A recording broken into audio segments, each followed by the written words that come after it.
For 50 years, the World Tour has been the vanguard of professional surfing. Performances, rivalries, and world champions have defined each era.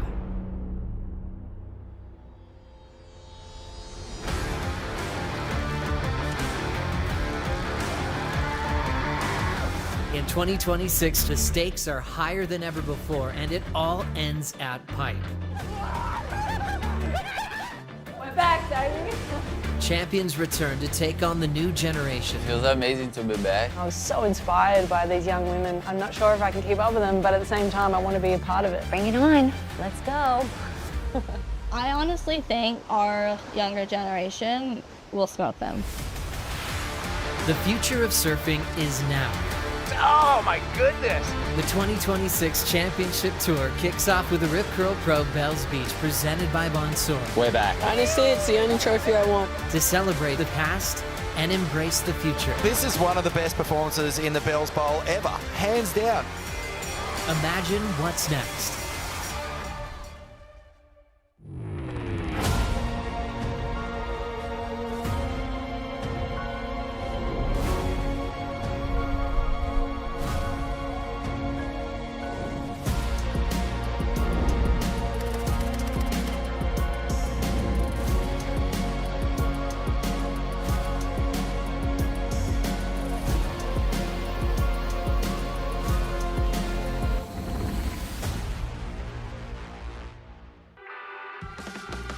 Good morning and happy Easter from a beautiful looking coastline down here at the Rip Curl Pro Bells Beach, presented by Bonsoy.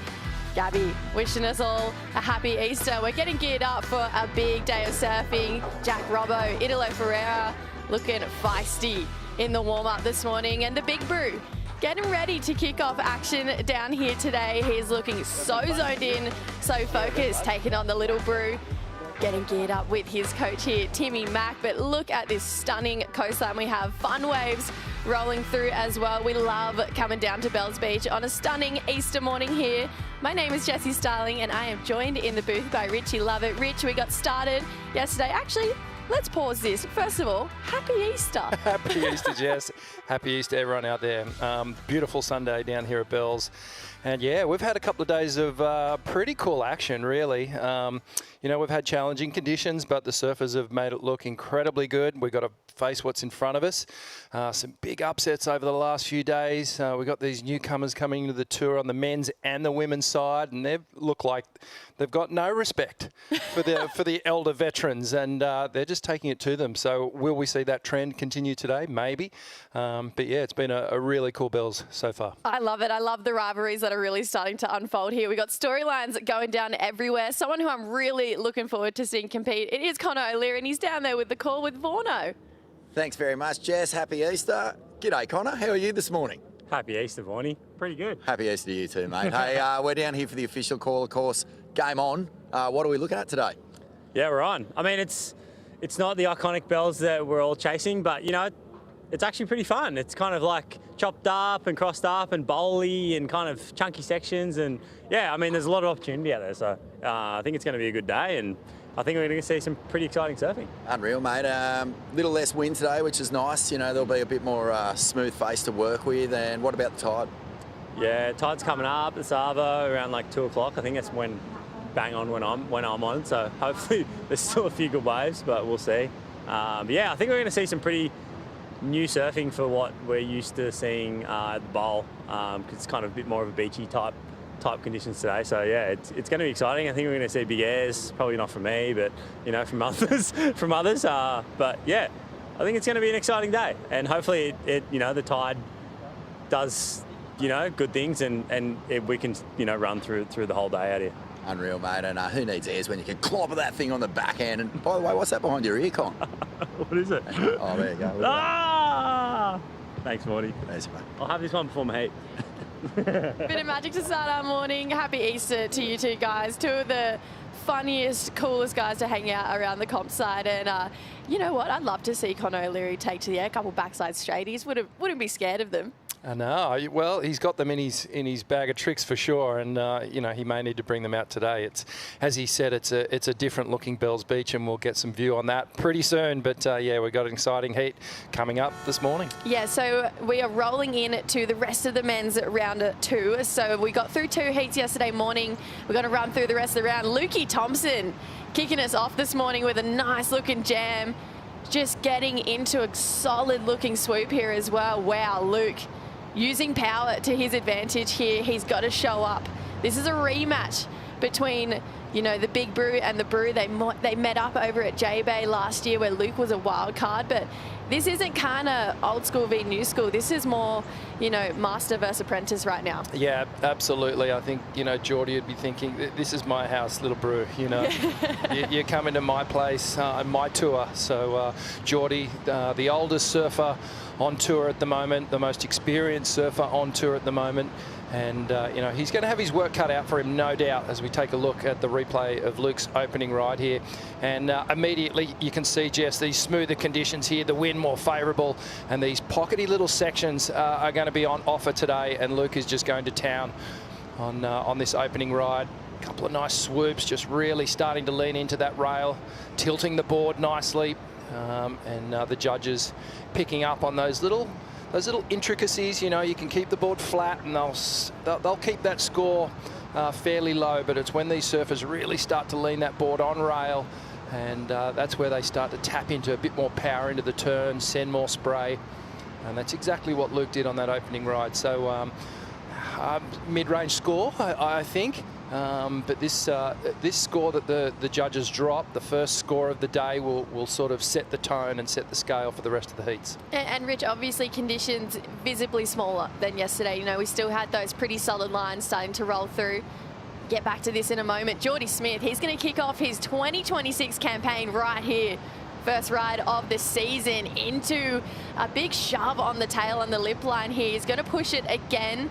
Bit of foam through this section. He wants this to bowl up, really allow him to open up that wingspan. Connects with the third section here. So can see just kind of getting the paces in right now for Jordy. Feel like we're seeing kind of 2 different starts to the heat. Luke, you can see he started off guns blazing. You know, you can see how badly he wants to win this heat, where Jordy looking like he's a little bit more okay with cruising into this one. Yeah, Jordy always looks like he's just really paced with everything he does here. Super smooth, one of the most stylish competitors on our tour. And mate, this guy just displaces so much water. One of the real power surfers, and coming through to the inside from behind, up and over that last little foamy section. But immediately, Jess, you can see just how broken up the swell lines are now. And Connor referenced it, you know, that these, because this is a residual wind swell now, basically, is what we have in the water. So they're going to be short, sharp little waves, which puts an emphasis and an importance. When that pockety little section presents itself, you really need to just hook into it and make the most of it. So, you know, Jordy, as you mentioned, it's a steadier approach. It's really smooth, and I feel like Luke is going to be really trying to bring that youthful speed and that energy to this heat. Because I think if he tries to match Jordy power for power, he's probably not going to come out the victor. But if he matches him with a more fast and progressive style of approach, I think he could do well. Yeah, and that's what we know Lukey's got. He's got a really progressive repertoire, a full bag of tricks. He's actually just made the move over to DHD surfboards as well, so had a long time career on Smith's shapes, and then recently Darren stole him, got him on the team, and his DH is looking really great under his feet as well. So Jordy's always taken Luke under his wing. He released a really cool edit at the end of last year that we got to watch when we were over in J-Bay, and Lukey had his own part in it over at Mozambique, and it really is like a big brother, little brother duo in this heat right now. So I feel like as much as this is a competitive battle, you know, this would also be such a cool moment to see Jordy just kind of looking at his little brother up the line going, wow, he's finally done it. Yeah, absolutely. Well, 17 years difference in age, about 10 kilos difference in weight, and Jordy's got 3 inches in height on him. So that just gives you an indication of what we're matching up body to body here. See Luke just creeping on the inside. Looks like he's going to have a wave here. Yeah, he's moved up the point. He's going to take this one. It's got a nice looking cupped out wall ahead. There's that progressive approach. Going for a full row, but getting hung up on that lip line there. But he's kind of just, it feels like he knows that he's got to bring that edge. You know, he's working with Timmy Mack down here. And Timmy, he's all about strategizing and knowing where you can pull your best advantage to. And I love that he's leaning on that right now. Yeah, for sure. And you know what? It's the typical bells that we're used to seeing. It's out the window. And Luke took this one out. We look at the Stone and Wood slow-mo, gets the grab. Almost the full rotation, 360 degrees. Just got caught a little low on the back foot. And couldn't quite stay on top of his board. This is live action with Jordy. The big brew leaning into a first turn here. He's going to go straight back up. You can see this looks like a smaller looking wave, but he's picked one with a cupped out bowl into a solid end section hammer there from Jordy Smith. So even on those smaller waves, he just has this edge where he can lean so hard into it. Started off with a 4.67. Right now only looking for a 2.84, but even in these first 6 minutes, it's a great indication that this is going to be an insane battle between these two. Yeah, absolutely. Really matching up well. And Jordy on this second ride, he started to fire up. You could see going through the gears, starting to really dig in. Let's have a look at the replay here of Jordy. Quick snap, nice little flare off the top, straight up and into the lip again. Comes around this section, so a series of nice top turns. And this turn there, Jess, just gets that tail release, the layback slide, and a really impactful move to round out that wave. And for sure, that's going to go higher than that 4.67. May even match Luke's 6.5. But great way to start off for Luke with that 6.5. That's put a little pressure on Jordy already. Yeah, obviously conditions today a little bit smaller, but looking a lot cleaner. We're going to take a look at the Surfline forecast, what we're going to see today, and what we're expecting for the rest of the week here, Rich. Yeah, no worries. You know, it's been an interesting one. And whenever we come down to Bells, most of the talk is about the swell and what conditions are we going to get. You know, it's the talk of the town. So you can see these big red and orange blobs that move down under the bight here in Australia. These Southern Ocean swells, they track right under Australia here, and they force this southern southwest swell right up into Bells Beach, and that's what we've had for the last couple of days. But we've also had this really steady onshore flow of wind, which has made things a little difficult. But as we know, the surfers don't mind a bit of onshore at Bells. They actually prefer it. So I mean, look, today it's obvious. You've seen what we've got. We've got sort of head-high faces in that 4 to 7 foot range. Winds are variable. It's kind of offshore at the moment to basically calm. It may tend around a little to the onshore this afternoon, but I think it's going to be light and variable all day. And then looking ahead, more of the same the next couple of days. So we might have to duck and weave, but then there's a definite spike that we can see on Wednesday, and winds a little bit more favourable through the coming week. So we'll get down here every morning, we'll check it out, and but certainly we again have contestable waves out there today, and looking actually really fun.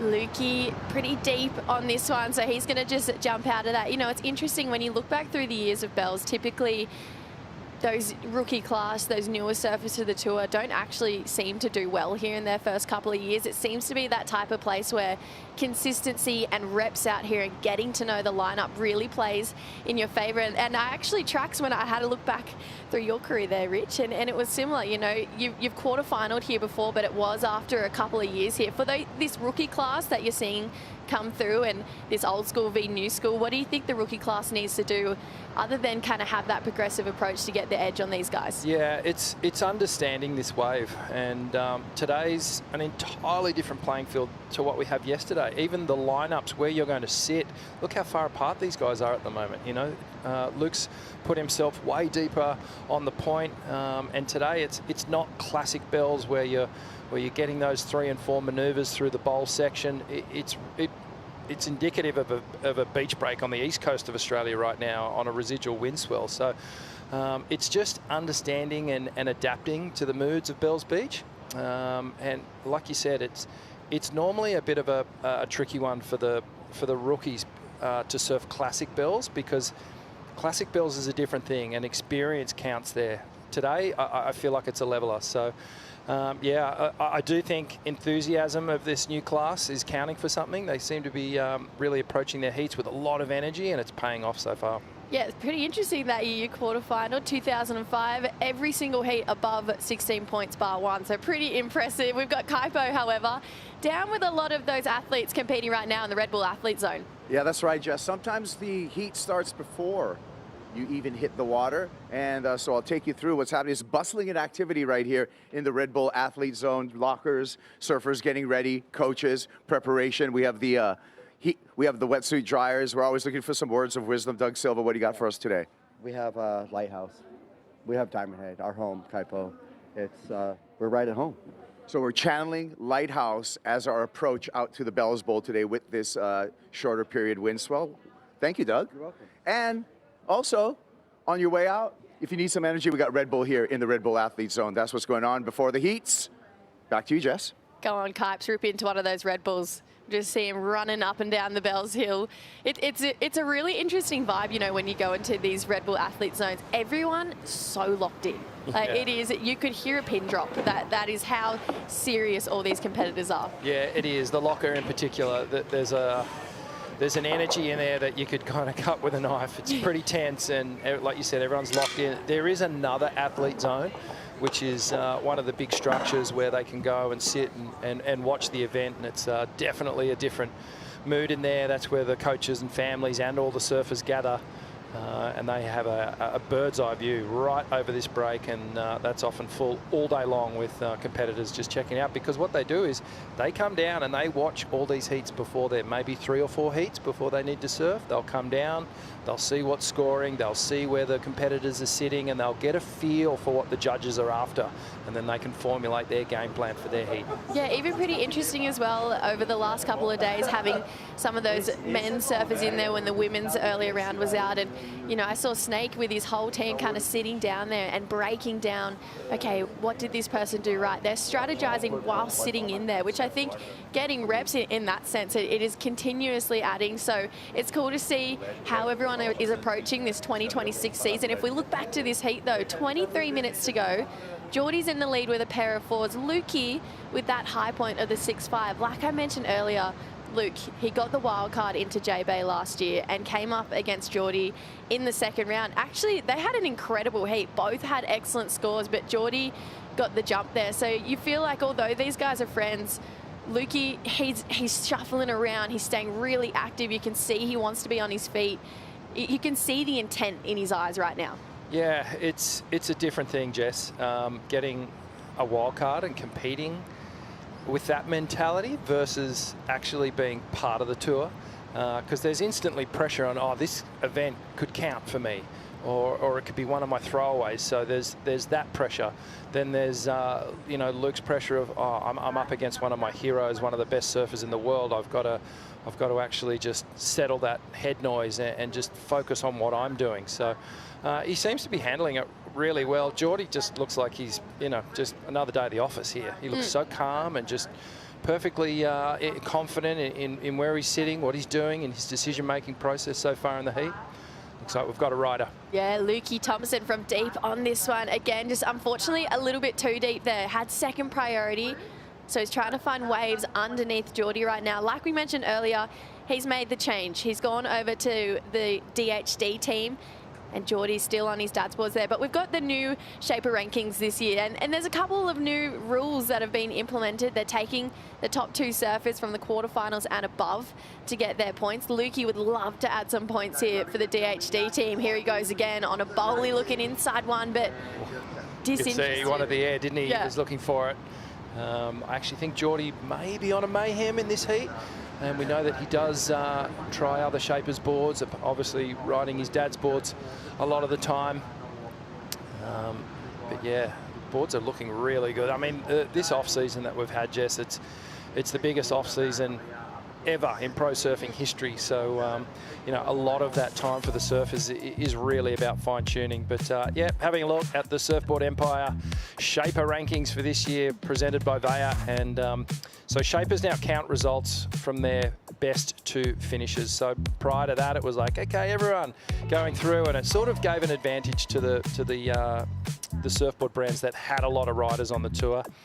And points can be any combo of 2 surfers. Surfer accrue points for their shaper after they make the quarterfinals. So anything up to that doesn't count.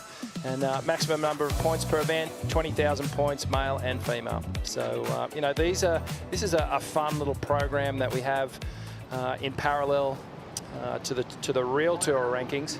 And it's fun to, Matt Biolis has been incredibly successful over the last couple of years. This is Luke Thompson. Love the drift of the tail on that first carve. Into a second drift up on the coping here from Lukey Thompson, starting to fire up through the inside. Pushes off that back foot, not once but twice. Can see that wave. It even had a shorter wall, but he just stayed so nice and tight in the pocket of that.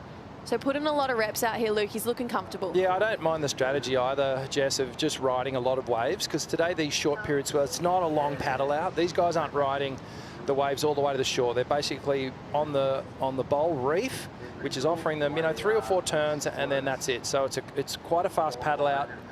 So we see a bit of a set coming now. Jordy may get a start. Jordy, he loves to sit and wait. He waited a while for this one. He's racing to get started here, but not interested in the end there. Like you kind of touched on, I also love that approach of trying to catch a lot of waves, because I feel like maybe with the swell direction it can be a little bit difficult to identify those really cupped out walls. So Luke's sitting deeper and it's paying off for him right now, because he only needed a 2.5 and he's absolutely getting that on that last one. Yeah, for sure. He's going to go into the lead, and that's a little mini victory within the entirety of this heat, just getting yourself out in front above your competitor. And then that obviously just puts a little pressure on Jordy to really start matching wave for wave with Luke. So, you know, looking at the high numbers now, the 6.5 versus Jordy's 4.67, so he's almost got 2 points on him. So Jordy's mindset now is, I need to match that 6.5. That's what my requirement is on this next heat, or on this next wave, excuse me, and then I can really start getting into this heat. But at the moment, you know, Luke's in control.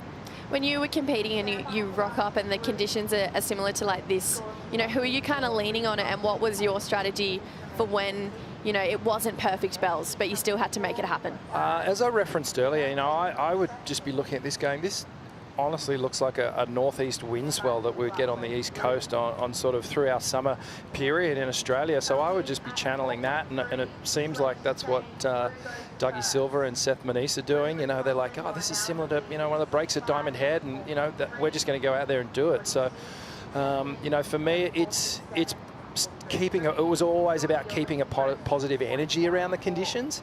And not getting negative on it. Like, you could come down and go, oh, you know what, this is not classic bells, this is not what I had in mind. But at the end of the day, 2 surfers go out, the conditions are the same for both surfers. Someone's got to come away a winner. So have a positive mental attitude about what's in front of you, and then, you know, you're halfway there. Looks like we might have a little wave coming through right now. Jordy holding down that priority here. He's going to have a swing. Wants to find something over a 4-point ride, really get him back in this heat right now. That's a good looking first turn into the foam for a second here for Jordy Smith. You can see he wants to just lay it down, but some of these waves not really providing for Jordy right here. Obviously, Jordy, he's had so much success here over the past. 2017 took the win here. Kind of needs to channel that right now. Looking a little bit frustrated on this wave. Yeah, just he can't find these waves that are really giving him that open face in front of him. See how he came behind that section, up and over the foam, and when he got around it, the wave had fully laid down in front of him. Whereas Luke's finding these little pockets where he's coming around the section from behind. He's getting the opportunity to perform those maneuvers and then go again, whereas Jordy's have been a little bit stop-start, and he's always been sort of chasing it from behind. And whenever you're gliding over foamy sections, they're almost a functional half move to get to where you want to be and to get to that standout moment on the wave. And unfortunately for Jordy, nothing's just standing up after he comes through those sections. Now, Lukey, obviously a rookie on the championship tour. A big reason why he's here, because he had an incredible win over in Bolito last year on the Changers, and it was a crazy whirlwind of conditions this event, but Lukey just channeling that hometown hero. Yeah, this was such an amazing event for him, and to do it on home soil, just incredible. And, you know, I'd sort of been tracking this guy's career, but it was at this moment I was like, okay, this guy's actually serious and he's the real deal. I referenced it in his first round heat. He sort of reminds me of a Dusty Payne a little bit in his style. Yes. And but equally capable on the backhand and forehand. I love that he's got you know, a real stable stance. He's obviously got all that progression. He's got the airs, but there's some nice power in his repertoire as well. Yeah, there was a lot of happy South Africans that day. Greg Emsley maybe with the biggest smile on his face out of everyone. But Luke, you know, if you track that back to 12 months earlier, he lost in the first round of Bolito the year before, and he was actually winning his entire heat and then got an interference right at the end. Now look at him. He's got a solid looking replay here on the championship tour. Nice flare, that opening manoeuvre, really spicy, and just does some really tidy rail work all the way through to the inside. And again, this wave sort of stands up a little bit, does a little layback carve, and then milks this one all the way through until it eventually just sits down. Calling for the jet ski, so the surfers do have the option to ride the skis out, but I mean, again, the paddle's not that far today. You know, and when you think of similar ways to this, we always kind of replay it back to Ericeira on the Challenger Series, and that's kind of the most similar way that we've seen Luke competing on, and he had a great run over there last year, going all the way into the quarterfinals, and he just looked so sharp and so switched on in that event there. So you can see he's really trying to channel that same energy that got him all the way here to the championship tour. Jordy Smith, on the other hand, you know, really uncharacteristic start to what we're seeing. Obviously last year went all the way to third place in the world. We love to see him try and channel a little bit of that 2025 Jordy Smith energy. Barron Mamiya looking so switched on. We'll be right back. 13 minutes to go. Can the rookie hold on to the lead?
Here we go, Luke Cox on the inside. The GWM Aussie treble, the best in Australia. The double favourite.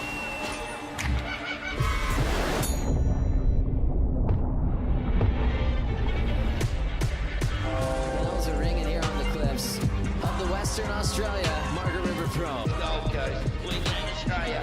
Take 300 to score.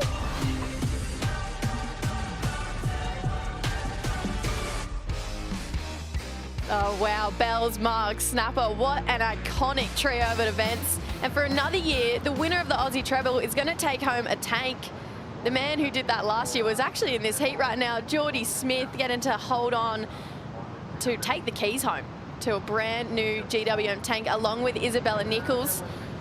We're looking at this one though. Lukey Thompson trying to play spoiler alert right now. I'm Jessie, joined in the booth by Rich. Love it. We're going to take you through the next 11 minutes at this heat. Jordy Smith needing to fight to get back into this one. Beautiful bowl ahead of him, lays into a great first carve here. That's a solid looking second turn. This is exactly what he's been waiting for. Oh, pumps the fist. Jordy Smith, he's loving it right now, and I feel like he waited a long time. He was looking frustrated.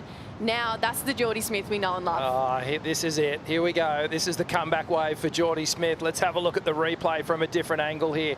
Biggest wave of the heat so far, and Jordy just hammers the layback snap.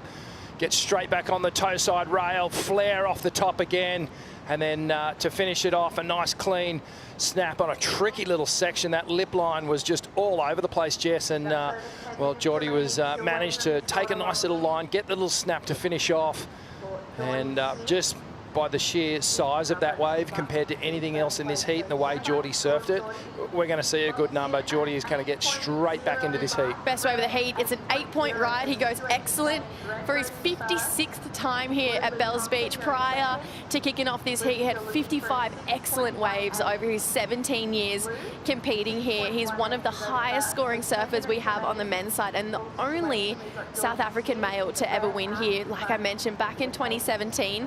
But look at that scoreline. I mean, all judges just in awe of that wave. 100%. The IC scoring panel, Jordy Smith, so a flat 8, so excellent. As soon as the scores go 8 and above, we call it an excellent ride. You can see there one judge going 7-5, but pretty much unanimous across the board. We do have 5 judges. We drop the highest, the lowest, then we average out the 3, and 8-point ride. So what a way to get back into this heat. There was a moment of composure there that Jordy needed to take into that wave. That wave had 8 points on it, and Jordy surfed it to 8 points. He could have easily, you know, felt the pressure, you know, surfed it down, made a little mistake, but he was just so composed with the way he approached it, and he absolutely nailed it. Yeah, so Lukey now with his back up against the ropes. Yeah, how many times do you see on the championship tour one person leading for so long, then all of a sudden the other surfer comes back, especially in these 2-man heats? We're going to see this kind of chop and change leaderboard happen all throughout the year, and it is really going to apply a bit of pressure onto our rookies this season. Yeah, it's a definite you know, momentum shift in the heat, and these things happen. It's you watch it with football, with tennis, with any sport. There's always a momentum shift, and it's about trying to control that and have that momentum going your way for the entire heat. But Jordy's done a really good effort of swinging this thing around, and you know, it's the beauty of our sport is that you're contending with the ocean as well. So I go back to tennis players. They don't rock up and go, oh, what's the tennis court going to be like today? It's going to be exactly the same as it was yesterday. The ocean is going to always be different to the day before. So it's about figuring out that riddle and actually shifting momentum on a playing field that's totally changing or constantly changing is such a difficult thing to do. Jordy, he's going to pick this one up under priority here.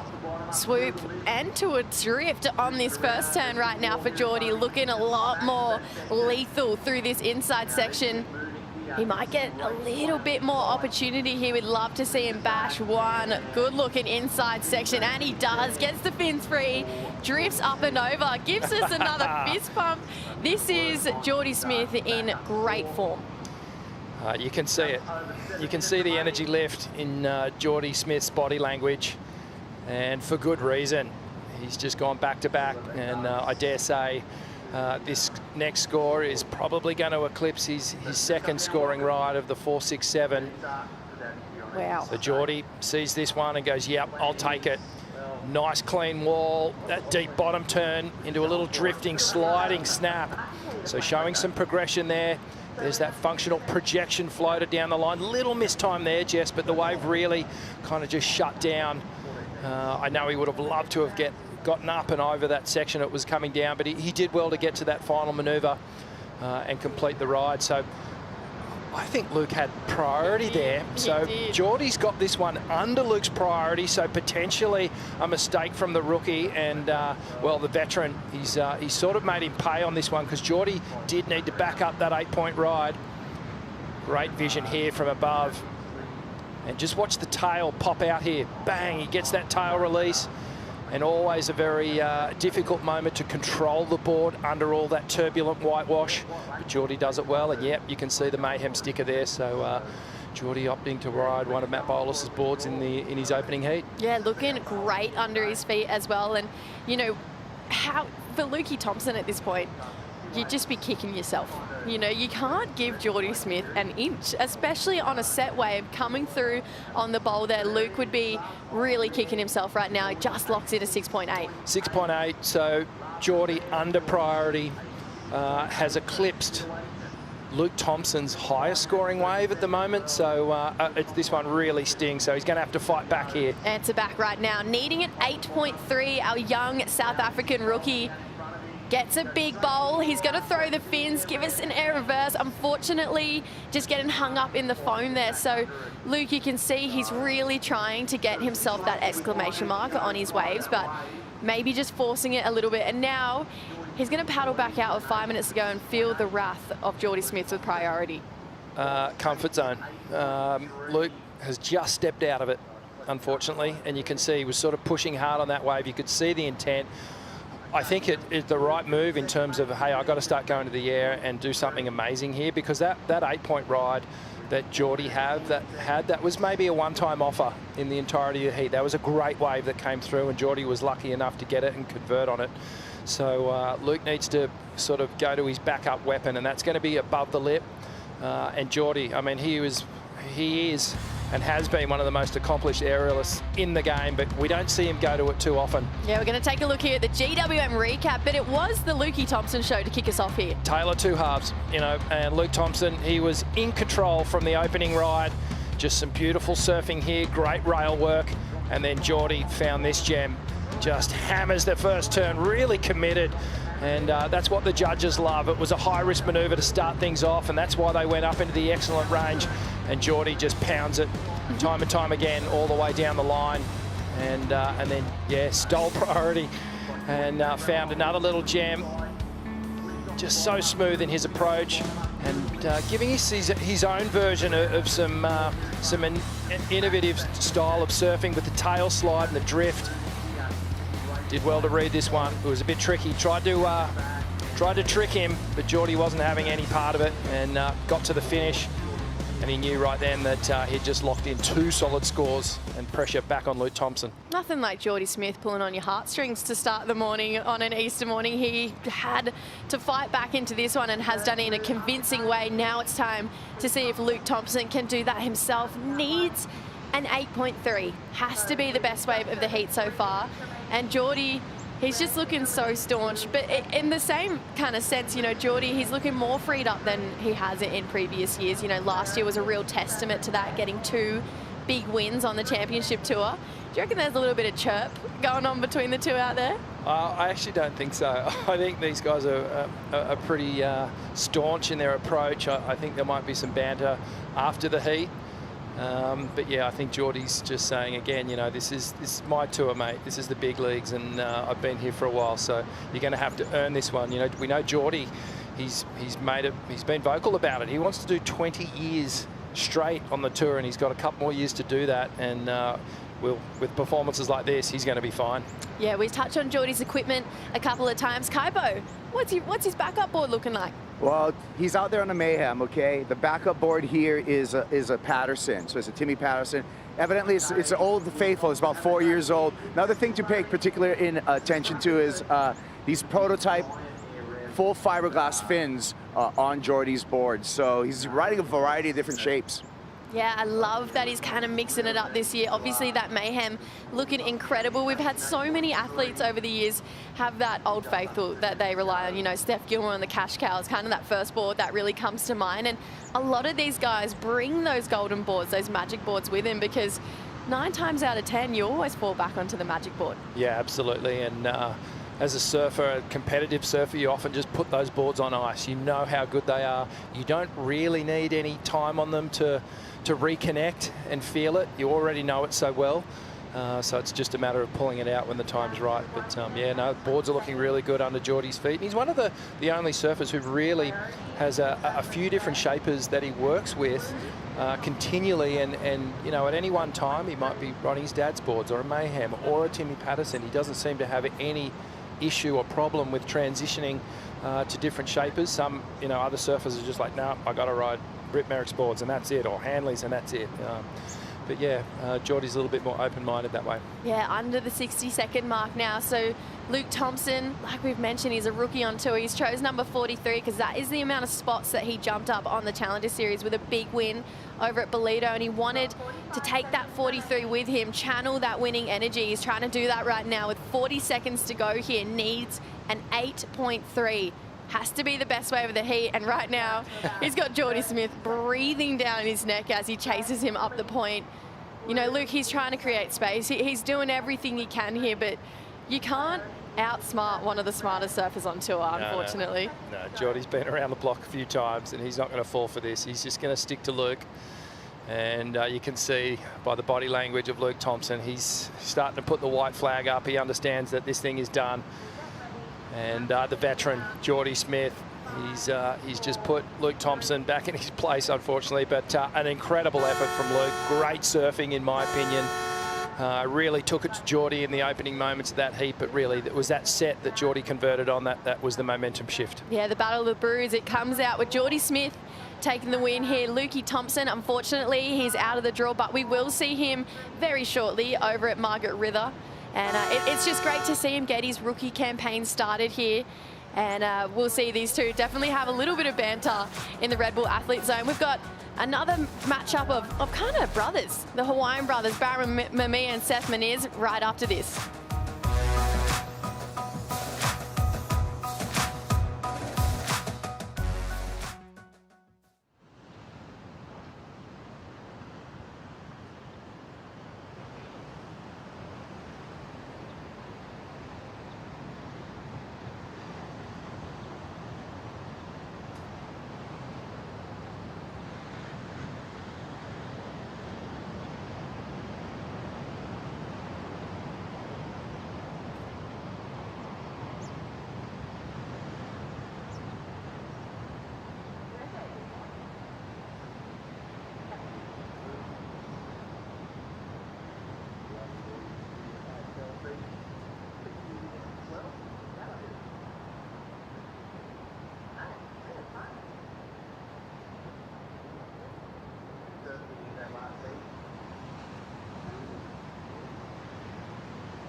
The Rip Curl Pro Bells Beach presented by Bonsoy is brought to you by Rip Curl, the ultimate surfing company. By Visit Victoria. Victoria, every bit different. By GWM, official automotive partner of WSL Australia. And by IC Sunglasses, official eyewear of the World Surf League.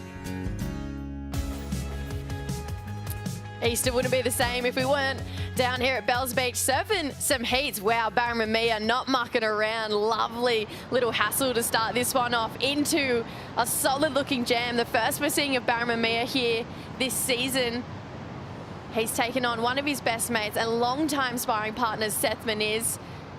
We saw Jordy take the win over Luke Thompson in the first heat of the morning. You can see a slightly deflated Luke Thompson and maybe even a slightly deflated Jordy Smith. That would be pretty bittersweet to win over his little brother. My name's Jessie Starling, joined in the booth by Richie Lovett.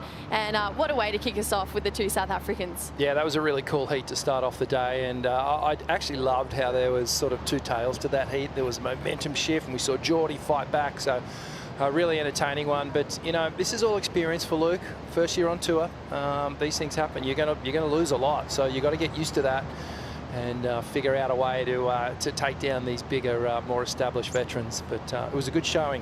You should be proud. Yeah. Now we've got an all Hawaiian matchup, so we've gone from an all South African to all Hawaiian. Barron Mamiya taking on Seth Meniz. Obviously, both of these guys, I feel like, pretty similar repertoires, really great in the barrel, also have a progressive air game and both really strong on their rails. So as far as, you know, we look at power v power, these guys pretty evenly matched. Yeah, I totally agree with you, Jess. You know, very similar in age, only 2 years age difference. Barron Mamiya, hometown of Haleiwa in Hawaii, and very dynamic surfer in the air as well. Same with Seth Meniz. They both have incredible air games, these guys, so I won't be surprised if we see these guys really go above the lip But yeah, I think very equally matched, quite similar in height. I think Barron just a slight height advantage. But again, like you mentioned, you know, they both can tap into that that sort of power rail game when they need to. And Seth Manise from Honolulu in Hawaii. Shout out to the Manise family. I'm sure the whole clan is watching and tuning in now. We've been following Seth's career intently over the last several years. And it hasn't all been easy for Seth either. He's had to fight and dig deep and battle through some tough heats, and been down on that you know, that real cutthroat part of the ratings. But you know, he just keeps coming back for more. It was really interesting with both of these guys. You know, a pretty similar story. For a while there, they relied heavily on their results over in Hawaii. They're obviously Hawaii specialists, incredible at pipe, both incredible at sunset, and they've both really come out and said, no, we want to establish ourselves as global phenoms, you know, we're good, and no matter what stop that we go to. And Barron really showcasing that when he went to a career best finish. 11th place is what he finished at on the championship tour last year, and I felt like we really saw that come into play at Margaret River last year, where he stepped out of his comfort zone. He showed us how hard he's been working on his rail game. Now he's had 7 months off. I'm really intrigued to see what he's going to bring to the table to Bells this year. Yeah, and another thing to consider here, Jess, is that you know, obviously 2 pipe specialists in the water. Barron's won the event a couple of times, so we've traditionally in the last couple of years kicked off the tour in Hawaii, and Barron's had that really good start. He's come out of the blocks, he's been right up the top of the ratings, whereas this year we're starting here at Bells, and this is clearly not pipeline. So, you know, these are different waves. So Barron's really going to have to work to get some good results on the board if he wants to get high up in the ratings like he's done in the last couple of years. Yeah, kicked us off with a 3-point ride. He's up and riding again here. Smooth, clean rail work to start us off with Barron. Gets a connection with a foamy looking second section there. So just staying busy. You can see he's really keeping that same approach that we saw from Luke Thompson in that last heat. Now he's gearing up for hopefully a big finishing section. Doesn't quite get there. You can see a little bit of wobble coming through that inside section. Yeah, I think about halfway through that wave, he just went, you know, I'm just going to ride this through and get the ski back out there, start again. But he's just keeping the reps up at the moment, which is not a bad option if you're under priority here. There's a nice opening turn, powerful slash, nice redirection all the way back to the whitewash, and then he just gets that little rebound here to finish off. You can see him jumping up on the Red Bull ski. That technique adopted by most surfers. They'll scramble up on the sled and then straight back up onto the back seat of the pony and then get a ride out. If we look at head-to-head matchups between these guys, on the championship tour, they've met 5 times head-to-head, and Seth actually has Barron's number, 3-2. So Barron looking to even out that head-to-head ratio. But when you take a step back and look at entire career on the WSL, these guys have spent 10 years competing against each other, from pro juniors to QSs. And then when you look at it at even a more expanded format, Seth still has Barron's number, and it's 4-3. So it's pretty cool to see Seth just wanting to continue that role. And, you know, everyone has, even though your mate's a rival, they want to even out that playing field. Was there one person for you that, you know, was kind of your kryptonite, you really wanted to get the edge against? Yeah, there was a few, but I mean, a lot of the time, Jake Patterson and I, we travelled together. We ended up having a fair few heats together as well, and I think he had my number for most of it. But yeah, there was something about competing against your mates that almost gave you more motivation. You know, just those little internal battles are always fun. Take a listen into what these two got up to in this at the end of this last heat. My one? Yeah. Or the one you left? Yeah, it looked like it was going to go too wide. In your defence, it's really hard to tell what they were all going to do on the bowl. Yeah. I mean, I knew your 8 was a good wave. That was given. And I knew your first one was good. Yeah, it had that cut. You didn't look interested. I went, fuck, don't go, bro. I was thinking, you were like, oh... It was just a small wave, and then I was like, oh, it's got a good line. I might as well. Nah, keep it going, bro. You're fucking on a roll, you're surfing good, you're ripping, and there's more to come. Yeah, but no, it wasn't like, I didn't sell the boards for like that reason that they think I did, yeah. That's all good. On the camera's good. Good shot, my understanding. Yeah, too easy. I think I just love just the relationship that these two have. You know, Jordy really almost acting as a bit of a coach there as well, saying that there's more to come, stick with it, trying to keep Luke's spirits high, because, you know, even though Luke has had an incredible run on the Challenger Series, it can be deflating. You come into this event with so many hopes and dreams. Imagine if I won my first event as a rookie, and to have that squashed by very informed Jordy Smith, it can sting. Yeah, the losses always sting. But that was really interesting, just how those guys were breaking it down. You know, you'd normally go and do that with your coach and sit there and go, okay, what happened in the heat? What was the turning point? Where did I make a mistake? What did I do right?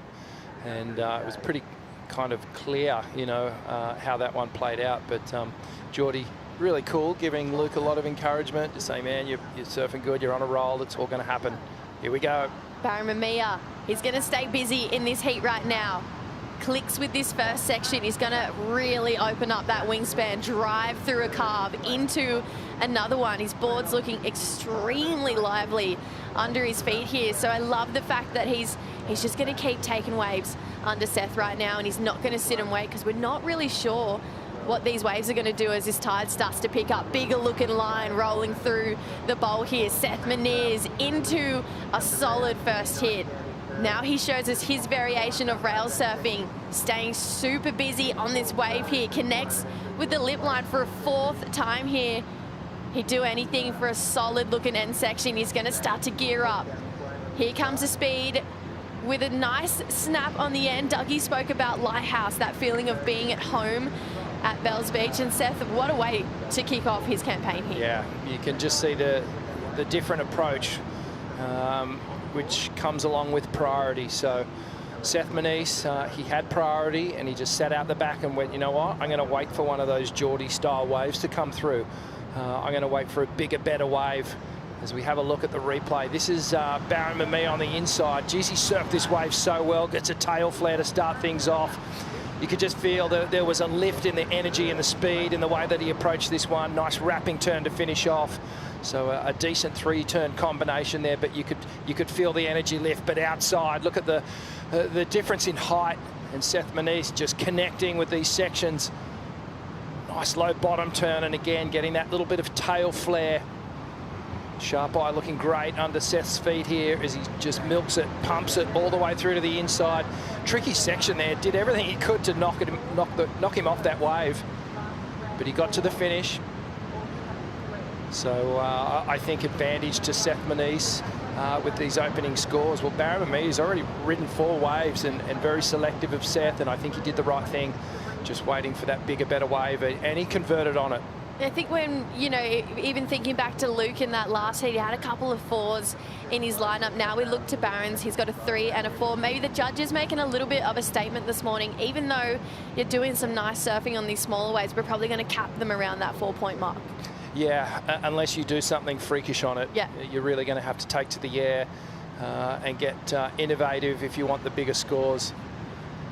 So Seth Meniz, best CT result.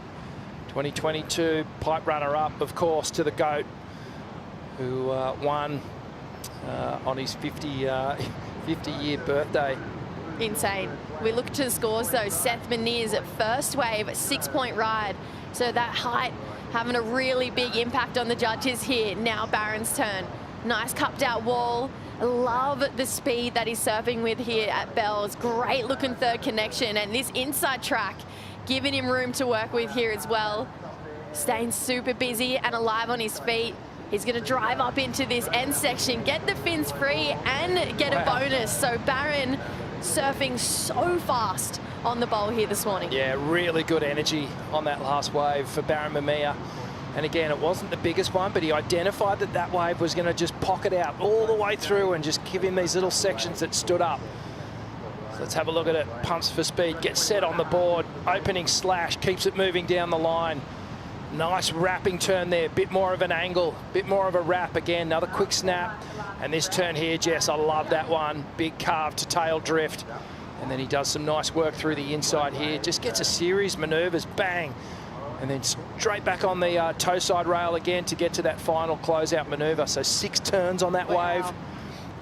Probably one of the busiest waves we've seen ridden today. How good's a bonus section on the inside? You'll take that any day of the week. Jordy Smith got a couple in his heat as well, looking so sharp to kick off his 2026 season, and he's down there with our very own Vorno. Great start to the year, Jordy. Far out, big brew versus little brew in what looked like Durban Beaches for a second when you first paddled out. No, that's the problem. No. Happy Easter anyway. Yeah, happy Easter, everybody mate. out there. My mom, dad, family, sister, everyone, all my friends and family, that's cool. But yeah, it was tricky. It wasn't your typical Bells ball. Luke is definitely frisky business and that kind of stuff. Yeah, I've surfed his whole lifetime pretty much in Durban in those type of conditions. So he was really going to be a threat out there. But he's on a roll. He's been surfing really well. He's locked in. And I think it just came down to his first wave was the best wave in the beginning. And then my one kind of middle of that heat. I got lucky with that proper set wave. And that was the difference. Yeah. Friendly fire sucks at the best of times, man. It was really interesting hearing you guys. Not really. I mean, you want to fucking beat him all the time, bro. That's it. I was going to say, but, you know... Love you, bro, but I'm going to smash you. Exactly. When we were watching you guys walk up the rocks, though, there was a bit of a mentorship and a bit of guidance going on there. Yeah, I just... yeah, like I said, I've known the kid since he basically started surfing. You know, we've helped him out a long way. I'm so proud of where he's got.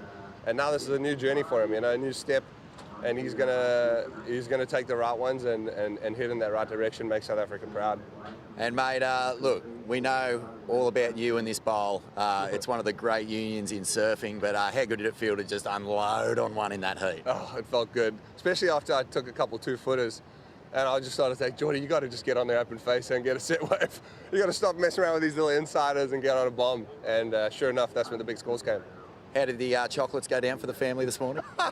They haven't gone down yet. I brought my kid down yesterday for all the calls. He was just tripping, going, Dad, what the hell's going on? You're a 5-year-old, just because you know he's my caddy. So yeah, I just love it. You know, I'm experiencing the world through his eyes and my family's eyes, and I think that's the reason why we have kids and children. You know, is because you want them to be a part of your life. You don't want to just have them sit on the sidelines and kind of watch you live yours. So it's really special, kind of come down here, having my first Easter with my youngest son, Sonny.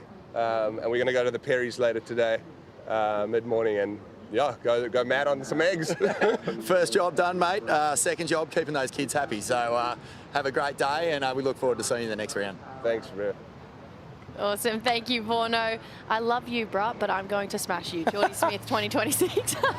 Love the energy that he's bringing. Barron Mamiya getting a bit of spice out of his waves here. 6.33 for that last one, and he had just another incredible ride just now where he got to get a little bit more progressive on this wave. Yeah, let's have a look at the replay. So opening manoeuvre, projects down the line, sets up this section, goes for the little mini air rev.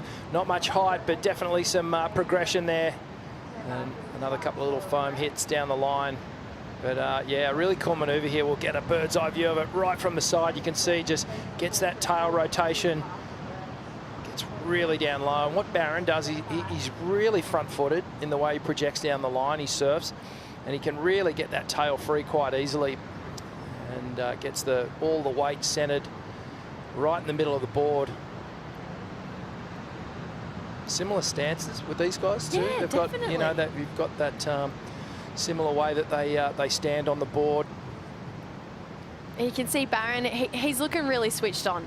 It feels like he's continuing that energy that we saw from him last year straight back into this 2026 season. But then we kind of look to the other side of this heat. You know, Seth Meniz started off so strong with that 6-point ride, and he's kind of taking that similar approach to what we saw Jordy have in that last heat where it was sat and waited. He wanted to be on those bigger looking waves, and that paid off for Jordy.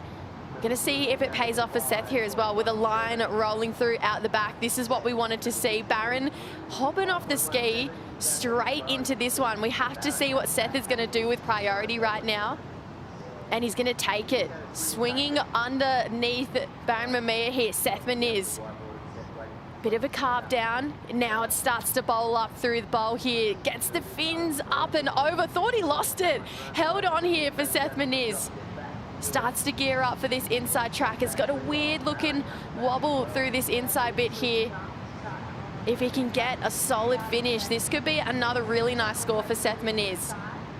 Connects again, but it just felt like this wave, and you can tell by their body language, didn't have that real nice hug on the reef there. Yeah, it sort of kept him guessing the whole way down the line, and I think the judges may view that opening turn as almost a mistake rather than an intentional maneuver here. It was theatric and dynamic nonetheless, but let's have a look and see what happens.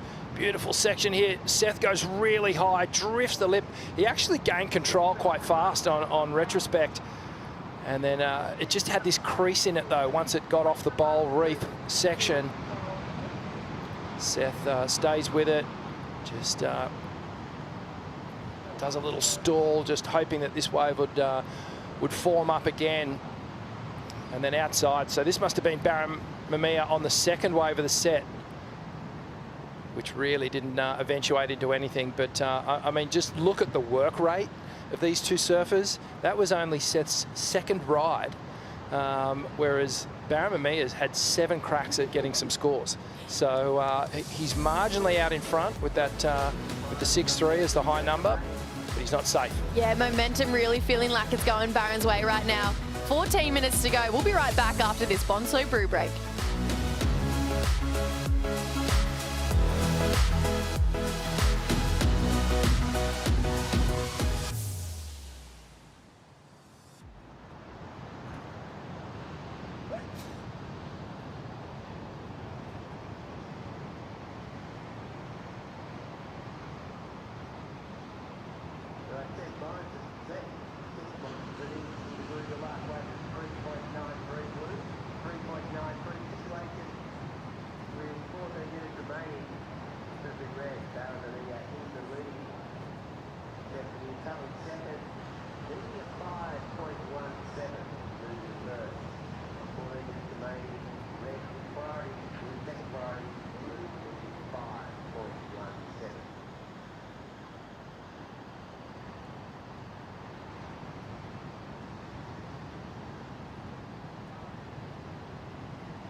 And welcome back to the Rip Curl Pro, Bells Beach, and guess what?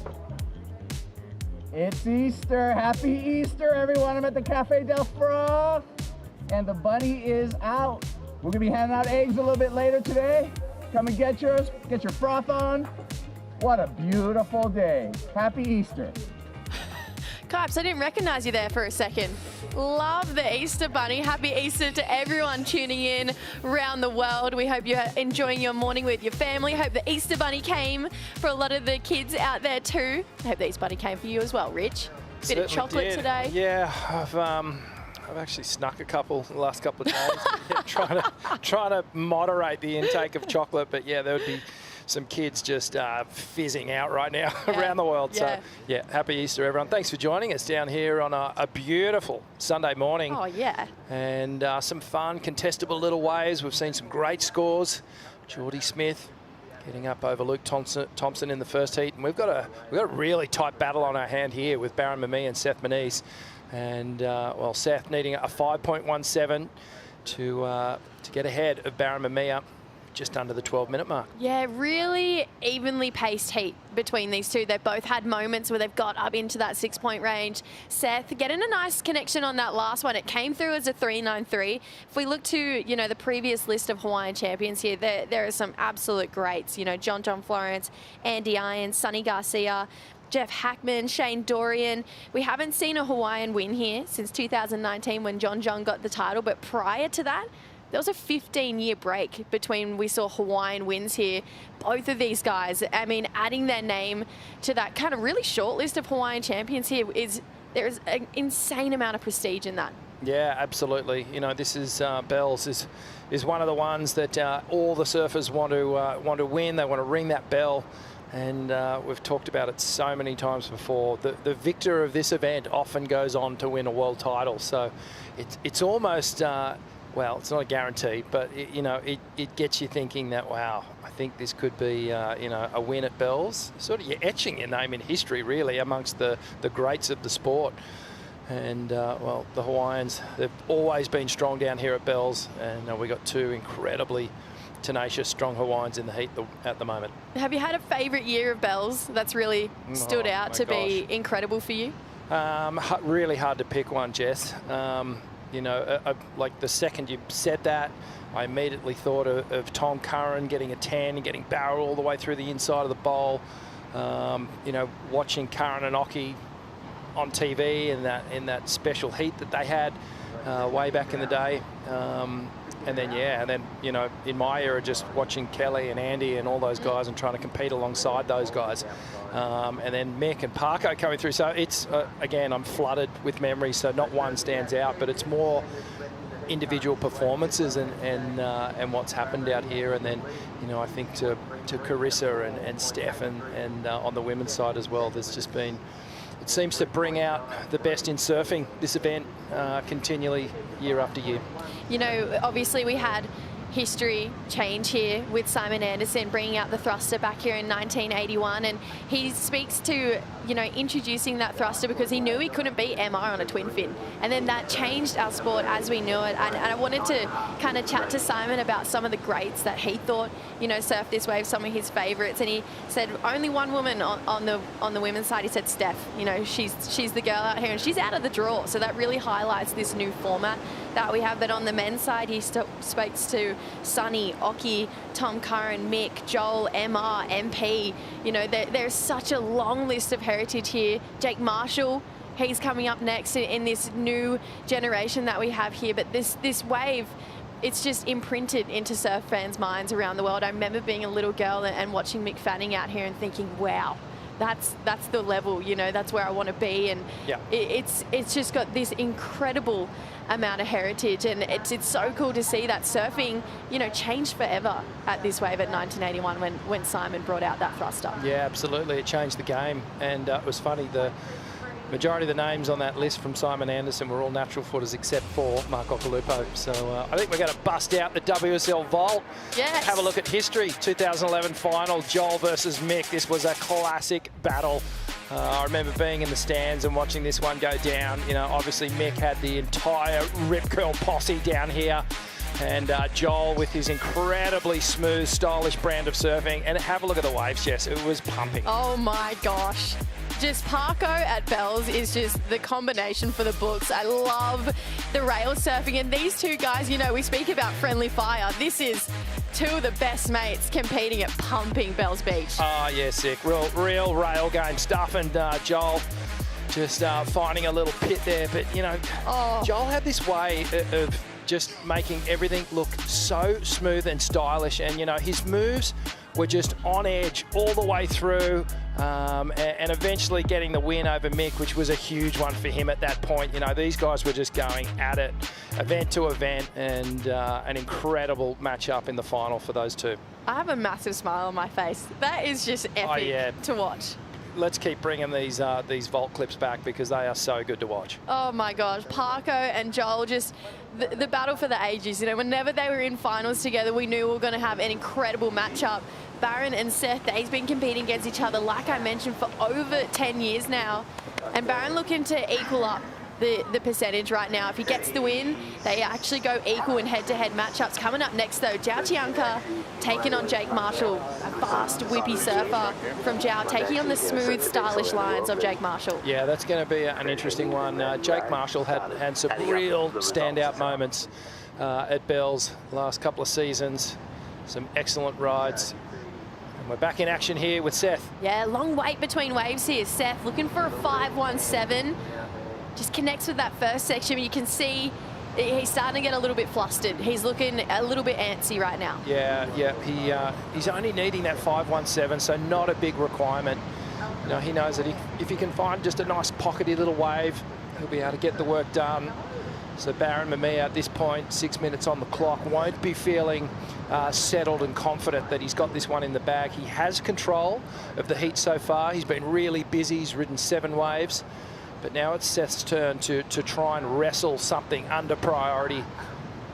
And obviously, you know, with this new format, no one wants to get knocked out in their first time competing. You know, obviously this is round 2, so you're going to get more points being seeded into this round, but you don't want to lose. However, last year, it was a big statement because our world champion got knocked in the elimination round last year in the very first event. So it kind of speaks to, you know, although you can get knocked really early on, it doesn't really have an effect on what can happen at the end of the year. No, it doesn't. But the difference between this year and last year, though, is that we wiped the slate clean for the final 5 when we had that format. Here, you actually need to accumulate points event to event. So, you know, if you're out here, it's a throwaway. You know, you really, if you want to be in that world title race, it's quarterfinals and above that you want to consistently be placing at every single event, and all these surfers know this. So a result at this point, bombing out now, is unacceptable. You know, that's it. That gives you one of your throwaways. And not to mention, you know, we look towards Abu Dhabi in Portugal. There's actually a mini cut there. You know, not the entire tour gets to surf in those. It's only 24 men. So even trying to accumulate points to make sure you can compete in those, because it's a big difference to have 20,000, well, the opportunity to get 20,000 extra points across the bottom half of the draw. That really does look to solidify you into next season. Yeah, absolutely. It's a reduced field for those 2 events. Then everyone comes back to the party for the pipeline event.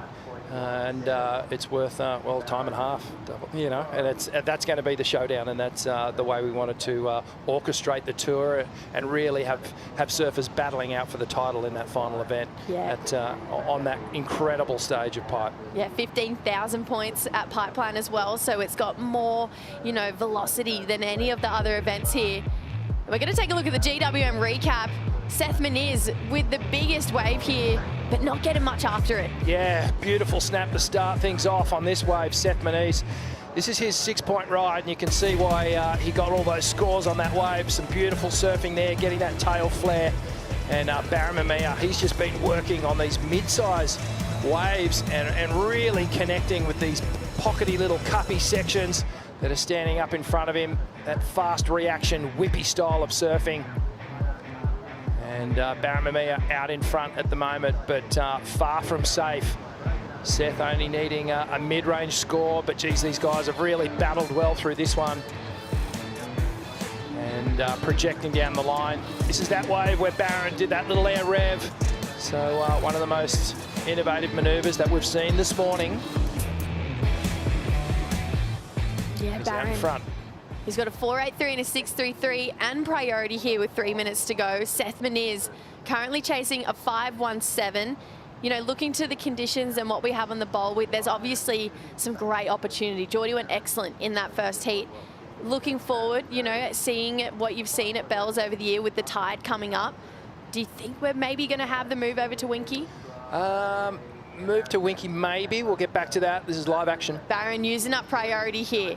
He's going to slash on this first one. Has a bit of a steeper face, but goes down here for Barron. So had to play defense against Seth Meniz. He's only looking for a 5.17. That is nothing in the scheme of things. Yeah, that was a defensive maneuver for sure. Blocking tactic just to keep Seth Meniz off that wave. The big question, Jess, was that a 5.17? You know, would Seth have been able to extract five points out of that wave? We saw how Barron surfed it, and maybe it wouldn't have had it on there. So it's always a really, really difficult decision when you're sitting with priority in the lead. Do I let my competitor go on this ride? Is he going to be able to get those points out of the wave? And I think Barron, just knowing that Seth is really, really dangerous in the air, could potentially have just done one big move and gotten the score. But yeah, he's pulled the trigger here, and he's handed priority back to Seth Meniz. So Seth in the box seat with just under 2 minutes to go now.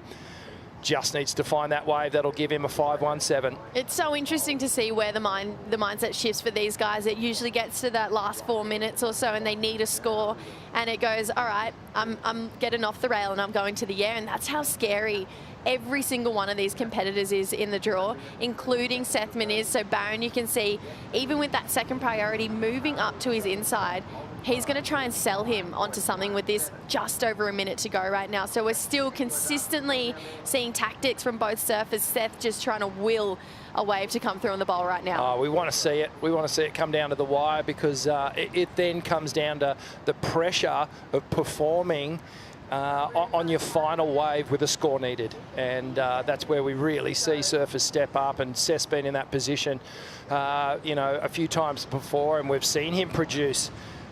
He does love the pressure, and just stepping up on his board there, just trying to see whether there's any sort of potential coming, a little swell line. They may get a little opportunity here. 30 seconds to go, so it's got to be the next swell or the one after. And it doesn't have to be much. It's a 5. You know, we're talking about a mid-range score, something so capable for a surfer like Seth Meniz. He's not going this wave right now. Barron Mamiya, he's going to take it, showing us these incredible smooth carves that he's been working on in the off-season. 5 seconds to go. He's set. There was a bigger wave. And he was too deep for it. He had to duck dive. So Barron Mamiya taking the last opportunity, and Seth Meniz, he's going to be kind of kicking himself that he didn't even just give him that opportunity right then. Yeah, well, I mean, I almost feel like it was a good leave. I don't think that wave that Barron took had the 5 points on it, but perhaps put himself out of position for that bigger wave at the back. Whether the score was on that one, well, it's a question mark now that you know, he'll have to ponder. But real bummer to see Seth Meniz out of the event at this point. He'll start thinking about Western Australia, and Barron Mamiya gets it done. Well, the head-to-head ratio, it evens out 3 for 3 between Barron and Seth Meniz here. We're going to see Barron move on through to round 3 as we see the draw really start to thin out right now. We're going to see Jake Marshall, Zhao Chianca take each other on, and we're going to have a change-up in the booth. We'll be right back.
Welcome back to the show. What a beautiful morning. Not the result that Seth Meniz was chasing. Barron Mamiya edging him out in that last one. But you never forget an opportunity to surf in the event here. The Rip Curl Pro Bells Beach, longest running surf event in the world. 63 years of history, and we'll crown some new champions and add their names to that iconic trophy sometime in this event window. Ronnie Blakey joined by the great Felicity Palmatier, big wave surfer, former CT campaigner. We've got a couple of great heats to call, Flick. I know, we do. And you know what? This morning, welcome change. It's a little bit offshore out there. Things are looking clean. It's looking nice. We've had some good waves surfed. We have, and we've seen some, I think, better turns laid down just with those cleaner walls. A bit more of your typical Bells approach. Jordy Smith looked awesome in the opening round. Barron just finding an edge in a low-scoring heat against Seth. And now we can look forward to this one. Two surfers who have some interesting head-to-head history. Last time they met was in this very same round last year, and the numbers were solid. This heat last year was insanity. I think it's probably some of the best surfing I've ever seen Jake Marshall do in a heat. Poor Jow was on the receiving end of it. But yeah, what we saw, the rail work from Jake Marshall was incredible. I think he dropped a couple of 9s. And yeah, for me, you know, that performance alone made me think, okay, he's worthy of my fantasy team. Most definitely. Yeah, Jake Marshall, he's only had one excellent heat, and it was in this round last year against Chianca. As you mentioned, a couple of 9s, 8.33 heat score total. And Chianca surfed pretty well in that one as well. And just interesting to note that Joe Chianca's best ever heat score came at Bells as well. And that was back in 2022. He lost out to John Florence in this round. Heat score total of 17.73. So both of them have shown that they have the kind of surfing that can fit the Bells Bowl. And hopefully we see them get plenty of opportunities in this one, both coming into their 5th year as CT campaigners. And yeah, both looking to get themselves obviously elevated to that top end of the rankings. Chianca's been there. He's finished in the top 5 before. Jake Marshall still looking for his first semi-final. And maybe this will be the year. Certainly been evolving nicely, hasn't he? His performances last year looked really strong. I feel since Jake's qualified, just the improvement on his surfing has been so noticeable to me. I think in all different types of conditions too, you know, not just his rail game, but I even go back to performances where, you know, I think it was a couple of years ago, we were at Chobes and it got big, and, you know, he really put me on notice there in Waves of Consequence. Obviously the rail work that we saw here last year on the bowl was insane, and yeah, all round most improved in my book. Definitely. Yeah, I think he's you know, just done a great job too of kind of rebounding. Like Chianca, both of them got bumped due to the cut, and they've been able to just sort of rally in that same year, get themselves back to the top end of the Challenger Series ranks and back onto the CT. And since that moment, both of them have really kind of brought their best to the jersey. So still looking to get things started here in this clash. The second heat between these two, and finding the inside position here will be Jake Marshall from Encinitas, California. Loading up, has some speed, clean flow. Nice little kick on the tail there. It's a medium-sized wall, but he's going to finish it with a dynamic closer. Setting the fins free, get great control, and an awesome way to start. Yeah, that was epic. I really loved that from Jake. And just wanted to kick things off kind of earlier in the heat. Obviously, that first bit of opportunity rolled through at the inside and really capitalised on that wave. They were 3 really well-timed turns into the lip. He didn't really get onto the rail there, but yeah, you couldn't have timed these turns better. So let's have a look here. Opening wave of the heat, just slapping that one, and then moves through to this section. So notice that they were sitting a little bit further up towards the rincon, you know, and Jake's just absolutely belted that last section and rode out with ease. So yeah, obviously at the beginning stages of the heat, you know, surfers are sort of jostling for that priority. So Jake wanted that opening wave, and they're sitting that little bit further up, you know, towards that rincon area. Now that priority's established, might move a little bit more down to that bowl section. But yeah, smacked it. Love the flare. He's got a mean tail throw on him, Jake Marshall. Really swings that board around, and that's going to be an interesting score. Was a smaller wave, but he did really well with it. So waiting on the numbers to roll through. Chianca on the outside is going to assume that priority. Looking pretty comfortable here in Oz. Chianca, his older brother too, enjoying a surf trip recently. Of course, Lucas you'd be pretty familiar with him, Flick. Would have shared some lineups on big days with him. Oh, man, that guy is an absolute lunatic when it comes to big waves. If anyone hasn't seen what Chumbo got done in Australia on his first trip, just take one little look at his Instagram, and the guy scored with Dylan Longbottom. They absolutely went on a little mission, and yeah, some of the waves that they were surfing, and yeah, it was absolutely incredible. Australia had a really good run of swell about a week or two ago, and both of those surfers, Dill and Chumbo, absolutely capitalised on it. They sure did. We've been talking about that magic performance of Jake Marshall in this very round last year here at the Rip Curl Pro Bells Beach. We're now going to have a look at the Apple Watch wave dynamics on the wave that was his highest ever score on the CT, a 9.33. And you can see how far he travelled, 260 metres.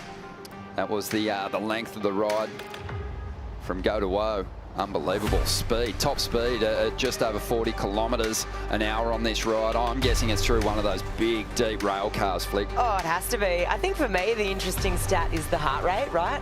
You kind of just, 171 beats per minute. I mean, that's pretty high. You know, you're thinking, you know, doing some really high performance surfing, like if not one of the highest waves of the event last year. And yeah, it's really interesting analytics there. And I'm looking forward to tapping into more of that this season. My heart rate was about 200 just after walking up the stairs at Bells the other morning. But no, Jake, you know, he's one to watch in this event, especially I think if we get some taller walls on the Bells Bowl. He can cut a mean line from the top of the face here at Bells. It is a tall, big section that requires great rail control, and you've got to hold that line carefully through the Bells Bowl, and he does it better than a lot. Yeah, today there will always be those waves, you know, no matter the size, that will give you that open face. But obviously today we've seen, you know, it's a bit smaller, so we've seen surfers going into the lip, you know, as opposed to out on the face. We saw that direct example of that on Jake's first opening wave.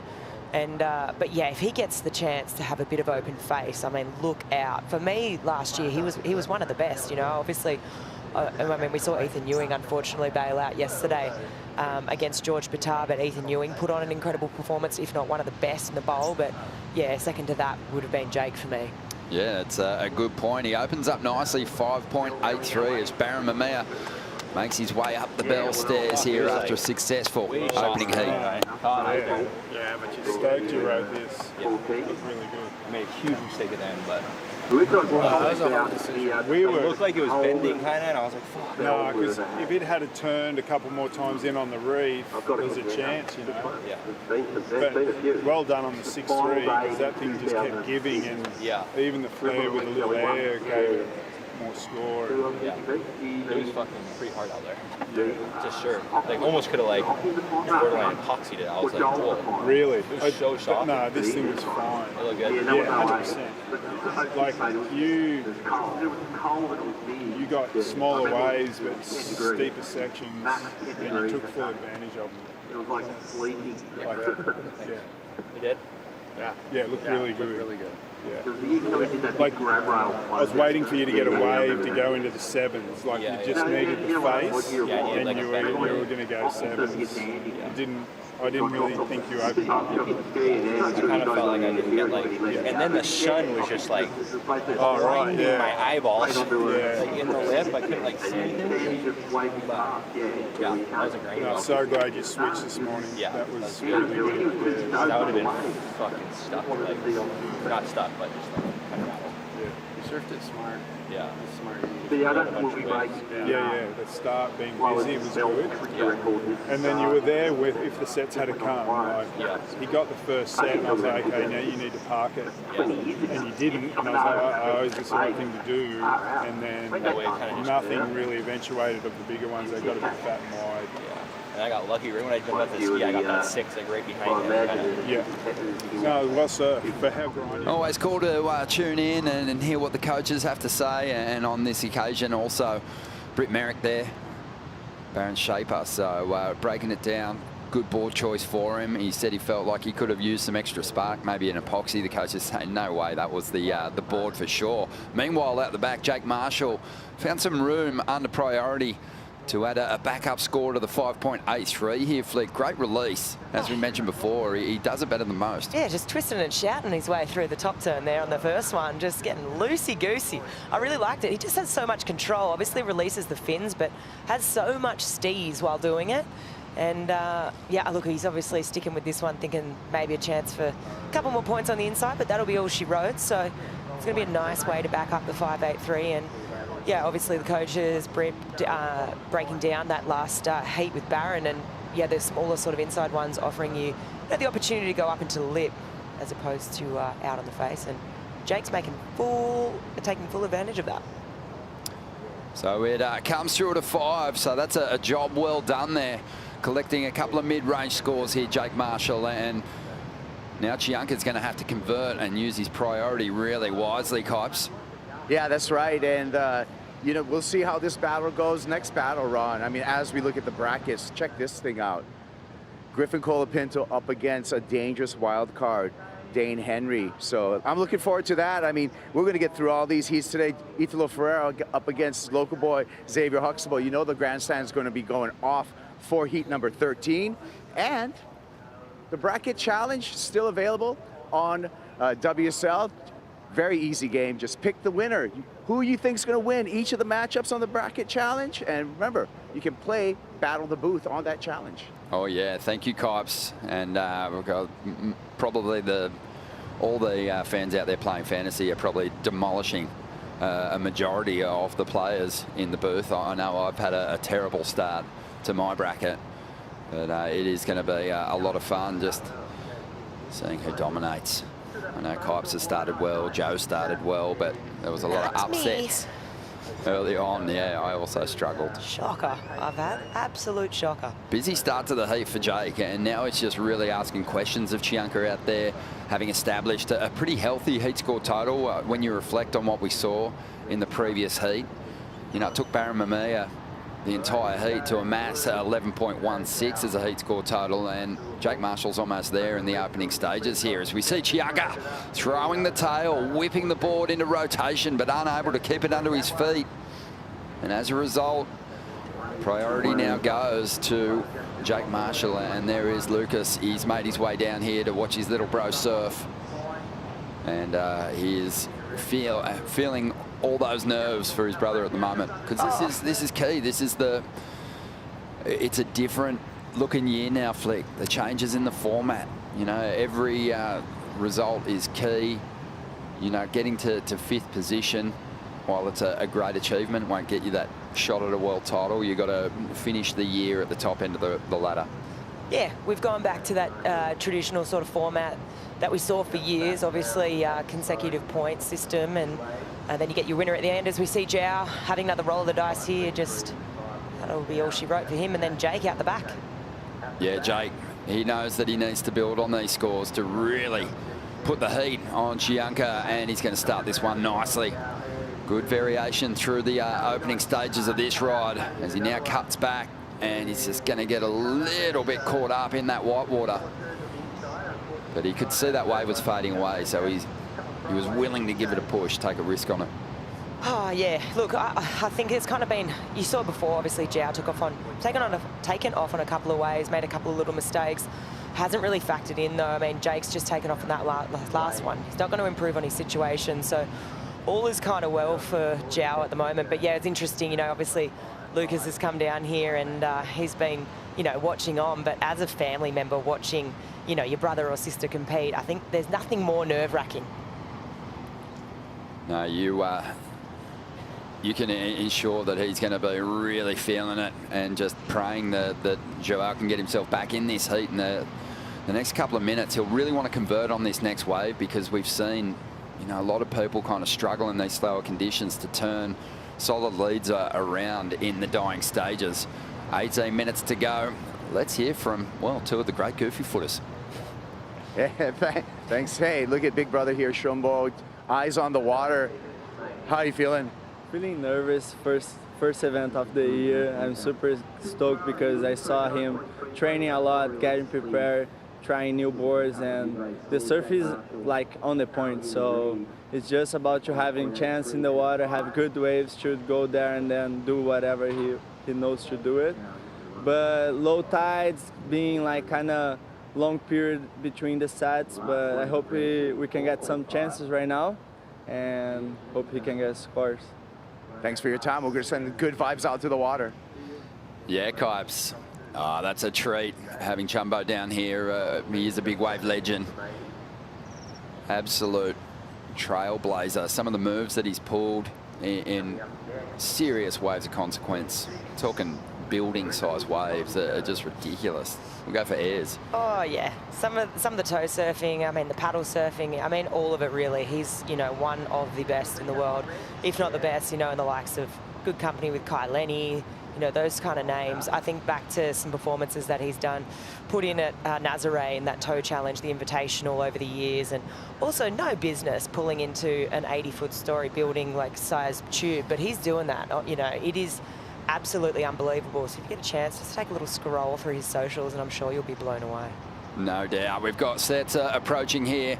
Chianca's got the priority now.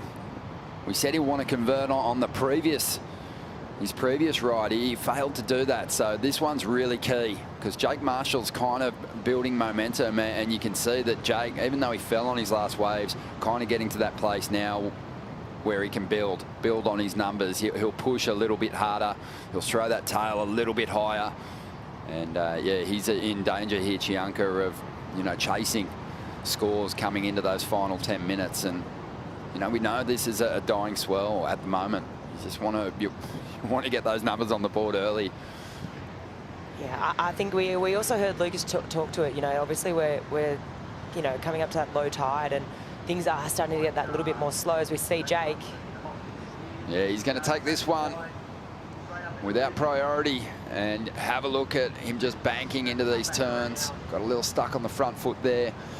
But Kipes mentioned it before, so much to look forward to as we move through this second round, and the next clash is a big one. It's the clash that Dane Henry wanted. He'll be taking on Griffin Colapinto. That's coming up in a little over 15 minutes. Right now, though, we're going to take a quick break. There you are. Let's do it. Addis. Right here.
What a view. Taking it all in here at the Rip Curl Pro Bells Beach, presented by Bonsoy, the 63rd edition. We're now going to hear from the winner of the previous heat. Barron Mamiya is down there with Vaughan.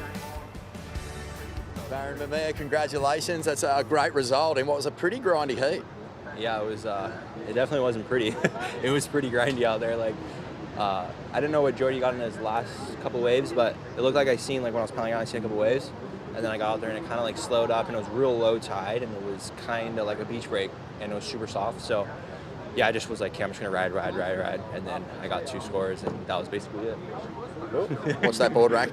Mate, I was chatting with Luke before. He was super stoked with the way that you sort of adapted during that heat. We were saying it's almost like a eat your greens brain food heat. You just have to sort of be right on point, make decisions that are more tactical than just letting your surf and do the talking.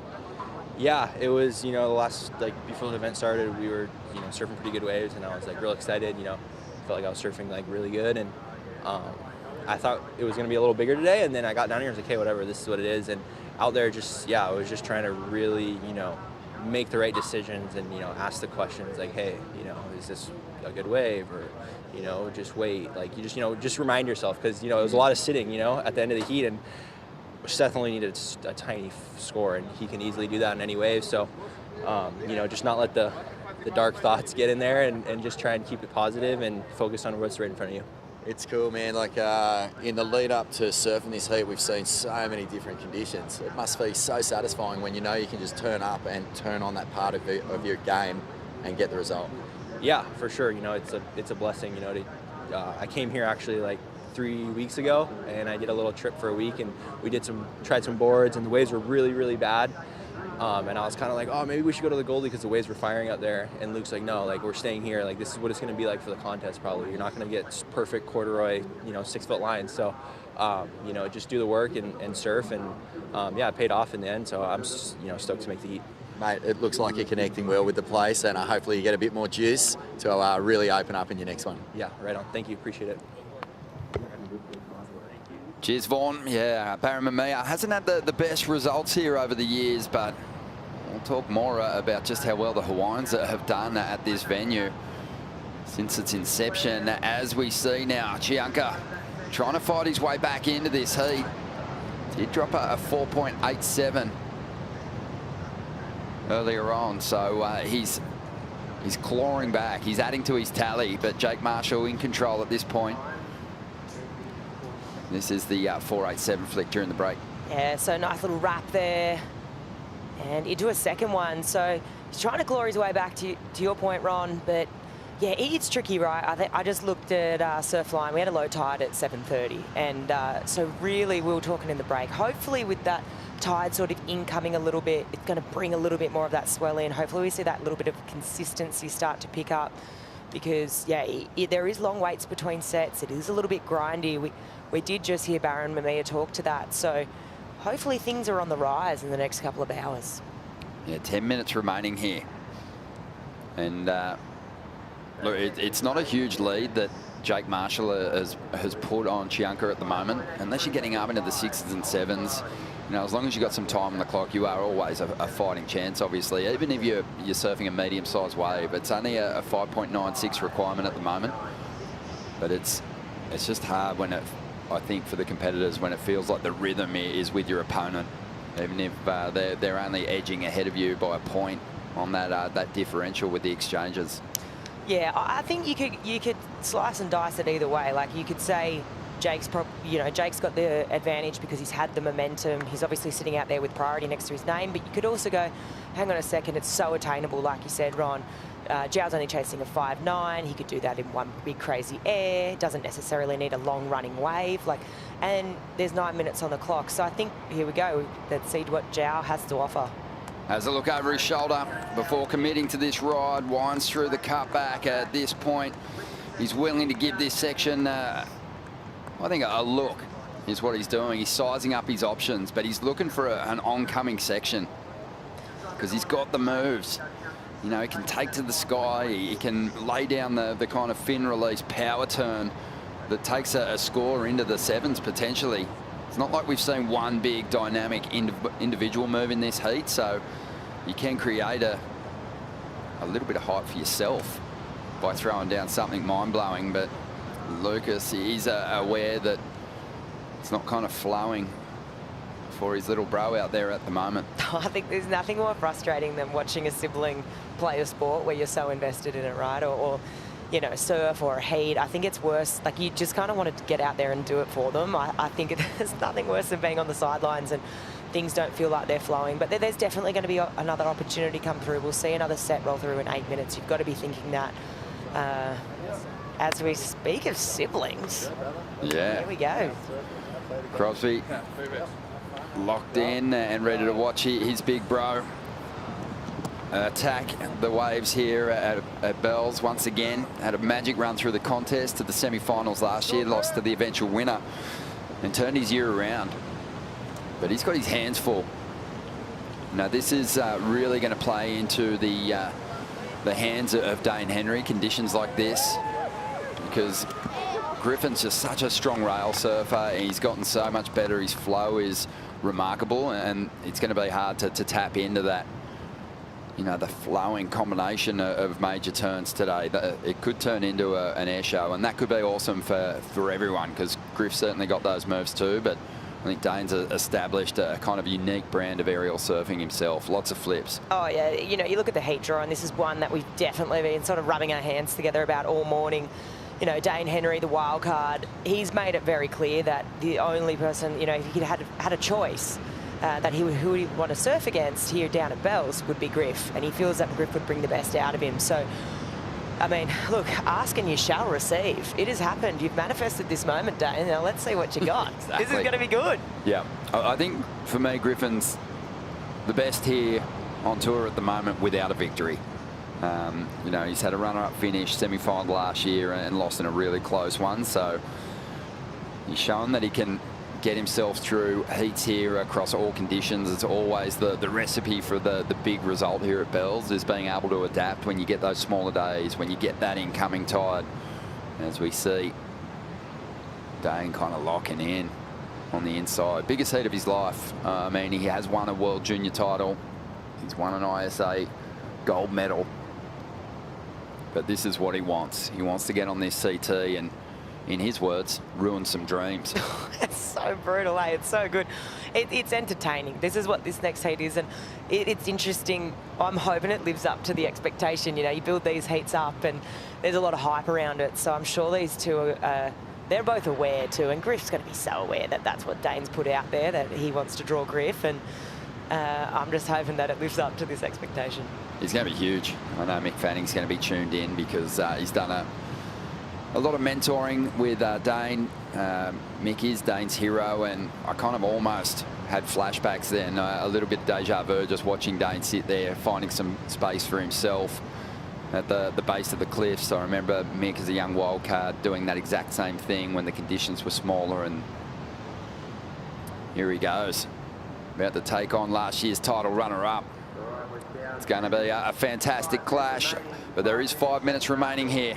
Jake Marshall still holding on to the lead, and he has been super patient with that priority, wanting to really drive the nail into the coffin of Chianca with his next ride. But let's dive into the GWM recap. Marshall, you know, that clean rail work on show once again here at Bells Beach. Yeah, he's got all the work done, literally in the first couple of waves of this heat, in the early stages, locked in the 5.83 first, and then backed it up with this 5, just the big two-turn combo here. So really, really quickly getting the work done. Zhao's kind of just been playing catch-up. There was a couple little mistakes where he lost priority.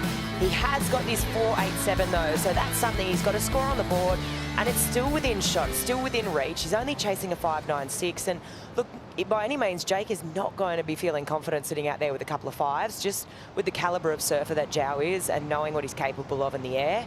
I just don't think he's going to be feeling too safe, even though with priority and 4 minutes to go.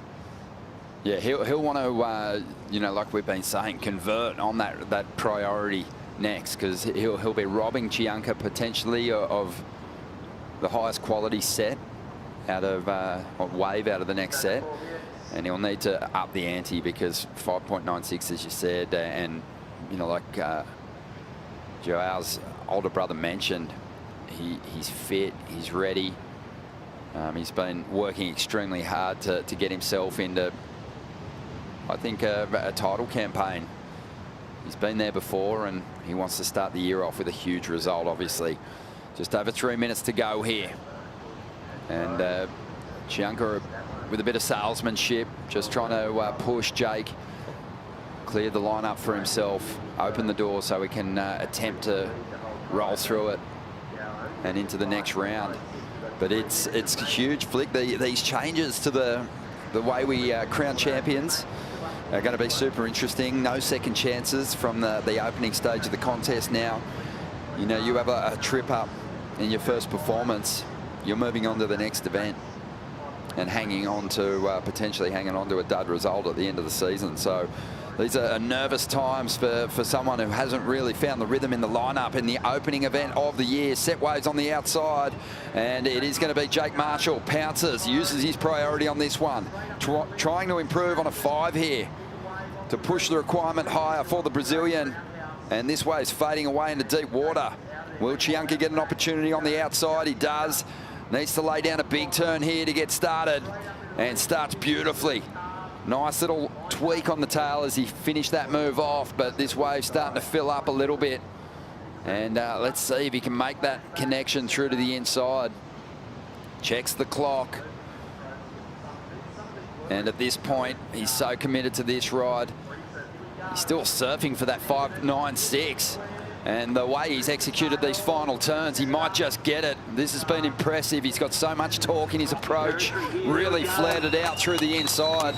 I don't think we've seen that flatter section of wave surf better than that in the event this year. That was really strong. Yeah, that wave just really stood up for him. I mean, that was a little gift, that connection, because I mean, usually seeing a lot of downtime there, but he managed to get a bit of work done. He got, you know, a couple of turns, a carve into like a little bit of a tail slide. So that really was a little gift. And this is going to go.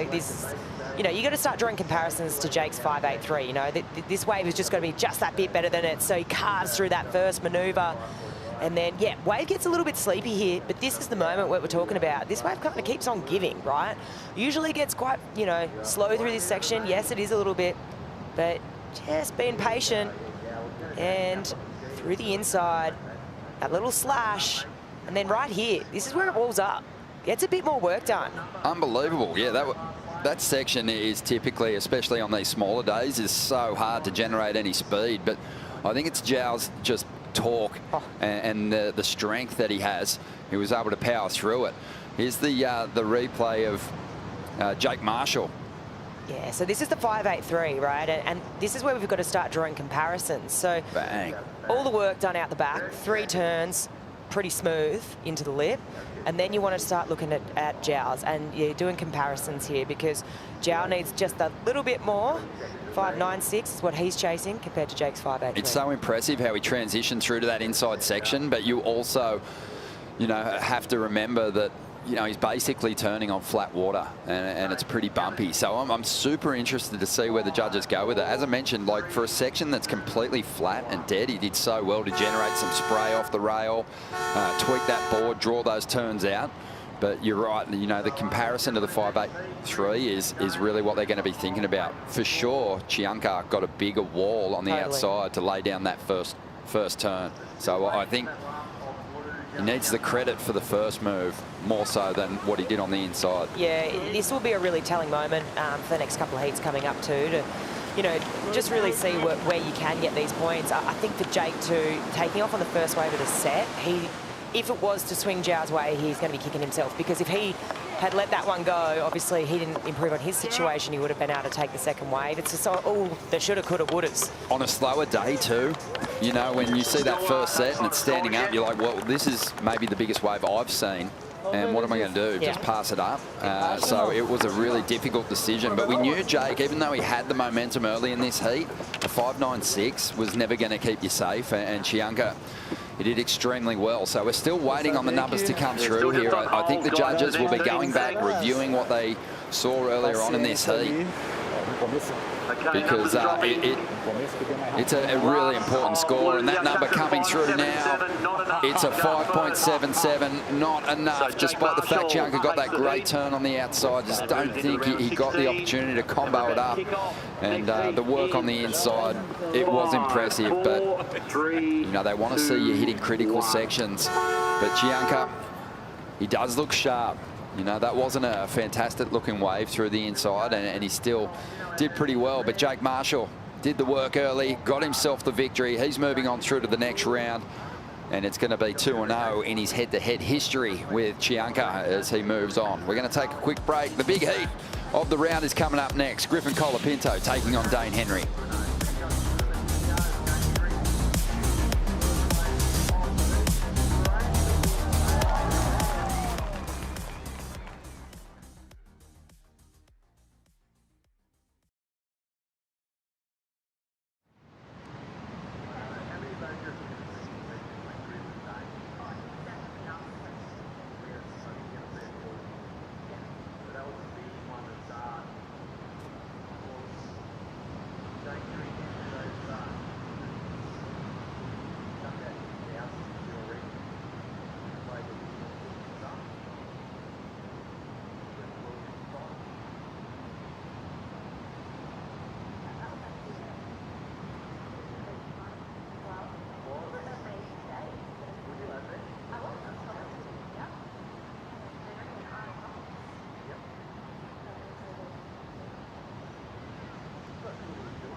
if I beat Oz in the first heat, whoever wins out of us is going to go straight into Griffin's heat. So really asked for that when I was saying that the other day, and it just so happened to work out. So I'll try and get through that first heat, and I'll get the matchup I'm looking for. I think he'll bring out the best of me. He's incredible. Like he's one of my favorite surfers and a really good all-round bloke. And I think he on tour, if I look at the whole entire tour, if I have a heat against him, he's going to push me to my absolute limits, which is exactly where I want to be.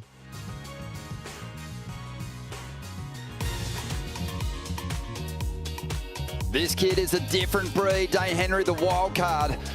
He is going to be a tough draw for Griffin Colapinto, especially in these kind of conditions. Obviously, the Hydrolite heat to watch of this second round. Griffin, he's really shown that he's one of the best out here in recent years. But Dane is just so confident. And have a look at this. Early on in the clash, we're seeing a replay here. Griffin on the outside. Dane says, thank you very much. And let's see what he does with this one flick. Dane wanted to take it to Griff, so let's see what he can get done. Looks like he's loading up for an air, and he does. Full rotation pretty much on the opening wave in this heat. So a little snap to kind of set up. Actually, pretty much a wrap. And then absolutely loads up. Almost the full, but lands with the fins going backwards. This is just beautiful to watch from the young 19-year-old. Wow. He is a freak above the lip, and he's getting stronger in all aspects of his surfing, working really hard. His inspiration, Mick Fanning, said he didn't think Dane was necessarily the most talented Grom coming through the ranks, but the work that he's put in, you know, is undeniable, and the big results have been coming for him. We heard them before. World Junior Champion at the moment. He's won an ISA World Junior Gold. He's won qualifying series events. He'll be hitting the Challenger Series in no time, and yeah, he's going to be a major threat. Of course, as a World Junior Champ, you get that wild card place on the Challenger Series, and in all conditions, he's going to be a threat. What a way to start against last year's title runner-up. An 8-point ride for Dane. And one of the bigger turns that we've seen laid down in the contest so far. They say when you match up against these best in the world, and Griff is that. I mean, he got runner-up in the world last year. You really have to convincingly do it. Let's see what Griff can answer back with. He's been super headstrong and clutch in big moments like this. Griffin Colapinto, he was brilliant in the WSL finals last year, but he's going to butcher that first section. Yeah, looks like his foot just kind of slipped off there, but look, to beat the best, you've really got to do it convincingly, right? You really want to put a stamp of authority on it. And what a way to open up the heat from Dane. I mean, I'm actually blown away. I've been saying it, I think I said it this morning early, you know, it's one thing to talk the talk and be like, I want Griff, and it's another thing to walk the walk, and he's doing it this morning. Unbelievable. Yeah, just to forecast this matchup, Dane Henry, let's see what went wrong on the Stone and Wood slow-mo for Griffin here. Yeah, so gets into this layback, and yeah, just feet slipping off. And unfortunately, just cannot ride out of that one. But it also, the young wildcard opening up with an 8, you know, obviously Griff, he taps into a lot of meditation. He's obviously been in so many different scenarios, got so much experience, years on tour. But you hear your wildcard opponent drop an excellent score on the first wave, you know, it does, I think, for me, it would be rattling. For sure. I think the way Griffin digests, you know, numbers and, you know, processes who he's coming up against and losses, and basically all of the psychological sort of damage that can be done to you, I think Griffin negotiates it better than most. I think he deals with that pressure really well. You think about his year last year, 4 events prior to Bells last season, and Griffin, he was in the toilet. He was nowhere to be seen. He was nowhere. We were talking about him not making the cut. Oh yeah. He got a 3rd place finish, and then he went on a super consistent magic run through the back half of the season. He had 3 finals. He ended up elevating his position in that final 5, getting himself a title runner-up, and he did look so switched on over there at Cloudbreak as well. So, you know, I think he's up for these moments. He likes being pushed. but this is not ideal. Oh, it's definitely not ideal, but yeah, you're not wrong. He wants to be in these moments because it's going to, you know, push for growth and best performance, and here it goes now. Yeah, having a look at this one, I think that's just all a part of asking questions of the serve with priority. But look how staunch Dane Henry is. He's been down there for a few weeks with his coach, Adam Dufner. They've got a magic relationship.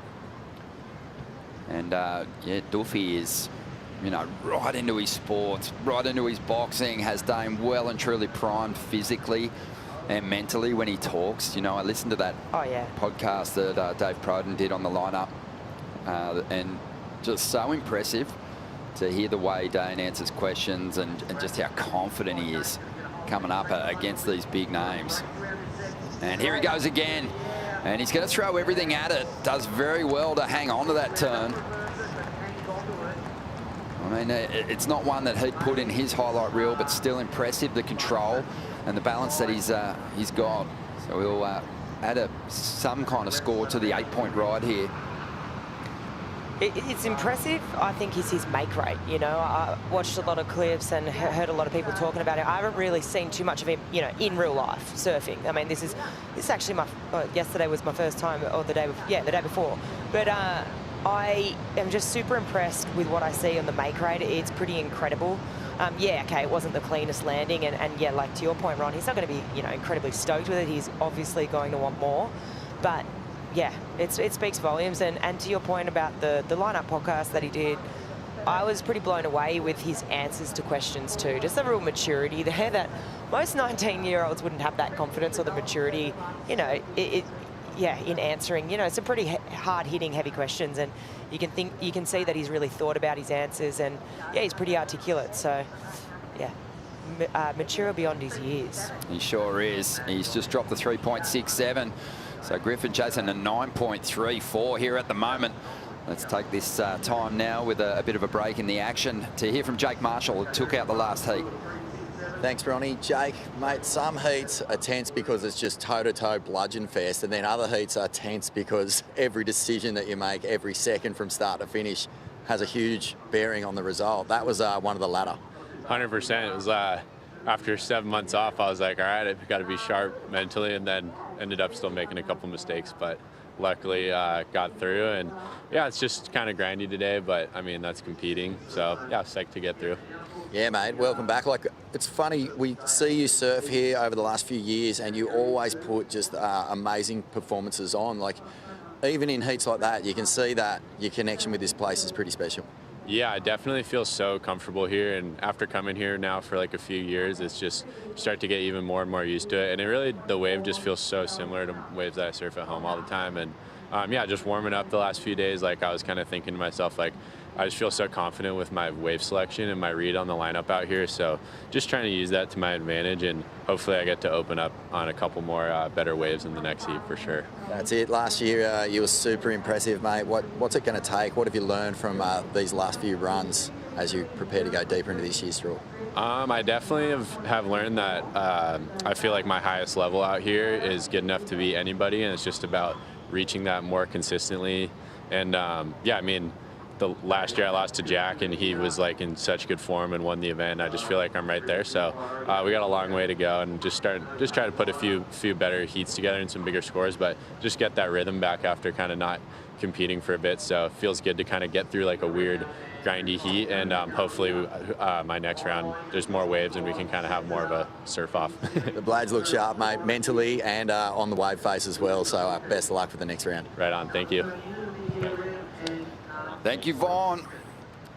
Jake Marshall still chasing that first semi-final appearance. And he loves this location. This is not a treat 'em mean, keep 'em keen kind of wave. If you don't love on bells, it's gonna punish you. It likes to be multicolor. But Griffin Colapinto, another fall there flick. This is a little uncharacteristic. He's usually, you know, typically been super strong in these kind of moments. Pressure's on. I had to push on this wave. It was a flat one, but another fall.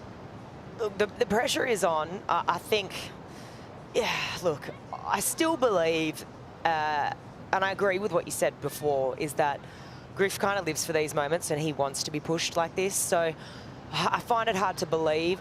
Look, obviously Dane has started off incredible. He's got this 8-point ride, excellent number as a wild card.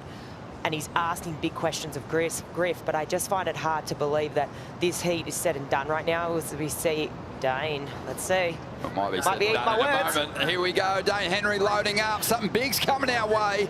Big grab, and he sticks it. Just kidding. Solid stuff from the wild card. The 19-year-old looks to finish this one off. Going to show us his variety here. On his way to a good score already. And he'll jump over this water. Gets those legs pumping. Tweaks the tail, gives it a kick. And a bit of a flex too. He is feeling it. He's feeling himself. I retract my statement from earlier. Holy moly. He's got some pop, doesn't he? Have a look at the flight when we go to the replay here in just a moment. But Dane Henry has the blowtorch out and he is crisping. Griffin Colapinto here at the moment. Pressure is building on last year's title runner-up.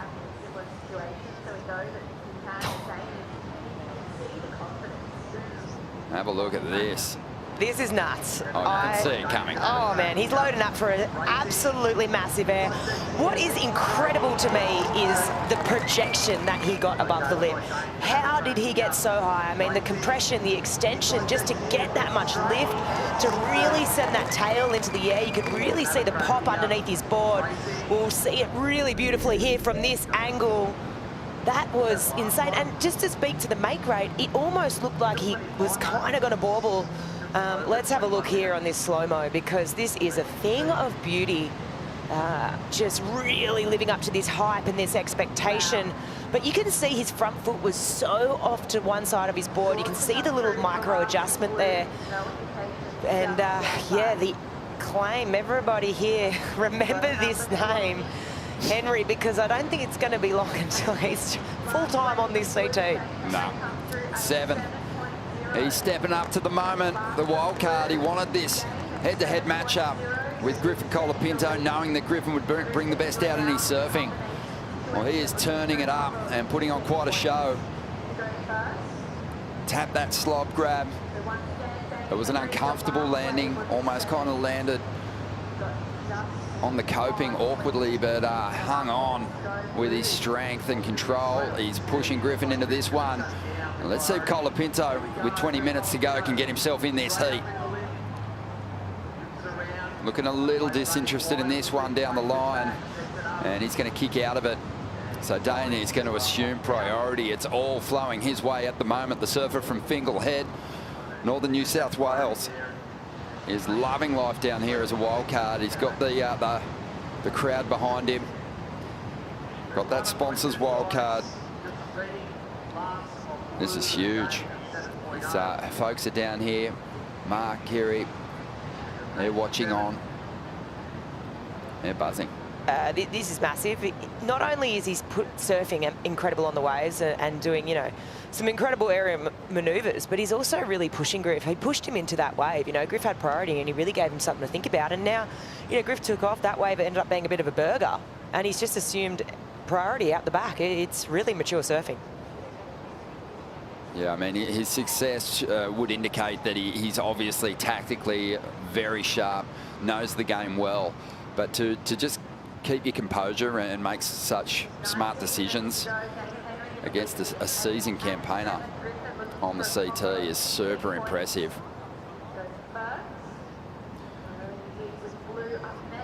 The highest heat score total of the event so far belongs to the wild card. 15 points. Griffin Colapinto with a massive combination to chase down here. Still got time though. Just over 18.5 minutes to go. It'll be an impressive comeback. Look, I still believe it's possible. I really do. I mean, it was you've referenced it before. It was this moment last year where Griff was really hovering around the cut and he was able to, you know, turn in a great finish and things turned around for him. So let's see what Griff's got on offer. Oh, nice steep section here as Griffin loads up. You can see what he's thinking. Goes to the air, throws a rotation of his own. Super strong. A lot of flair in that one. And speaking to Tully Wiley and Jack Perry, some of the best surfers in this region, they thought that yesterday a lot of the surfers sat too wide on the bowl, and they said, you can get a big combination deep. I think Griffin identified that. He moved deep, knowing that he probably wouldn't make that inside short break section, but he had one thing in mind. Get a solid opening turn in, find the closeout section, launch to the sky and stomp an air of your own. He's done it. But here goes Dane Henry now, trying to improve on a 7. Little layback there, and he has his first slip up in this heat. So Griffin getting himself back in it. He's easily going to break combination here, Flick. How high will the judges go with that number? Well, it's going to be exciting. You know, I also wonder, you know, obviously Dane would have heard the crowd go, you know, pretty, you know, erupt essentially when Griff completed that wave. Did that kind of get him antsy? Did he just want to, you know, maybe did the grom come out a little bit inside of him and just thought, okay, I just want to swing and go and put on a show? Because right now, I mean, this could be a bit of one of those sliding doors moments in the heat. You know, the door has essentially been cracked right now for Griff with that last score. So let's see what he got done. Manages to get a nice tap out of lip here and just so smooth into this air. Very similar, you know, maybe to Dane's, you know, first opening wave. Potentially not as much pop out, you know, maybe much as height as what he got, but man, fast on the rotation. The first turn too, I really liked as well. And there was a really, yeah, the amount of how quick that rotation was really impressive to me. You can see it here, just rotates so fast. He's got it on lock. And this is what we wanted in this heat. We wanted a battle, and we've got it. This is the heat of the event so far. I mean, you reflect on the history of this contest. Amazing. You know, going into 63 years of the Rip Curl Pro Bells Beach, presented by Bonsoy. And really, the big moments stand out. And Griffin needed one to get himself back in this heat, and he's found it. The highest number of the heat so far, an 8.13.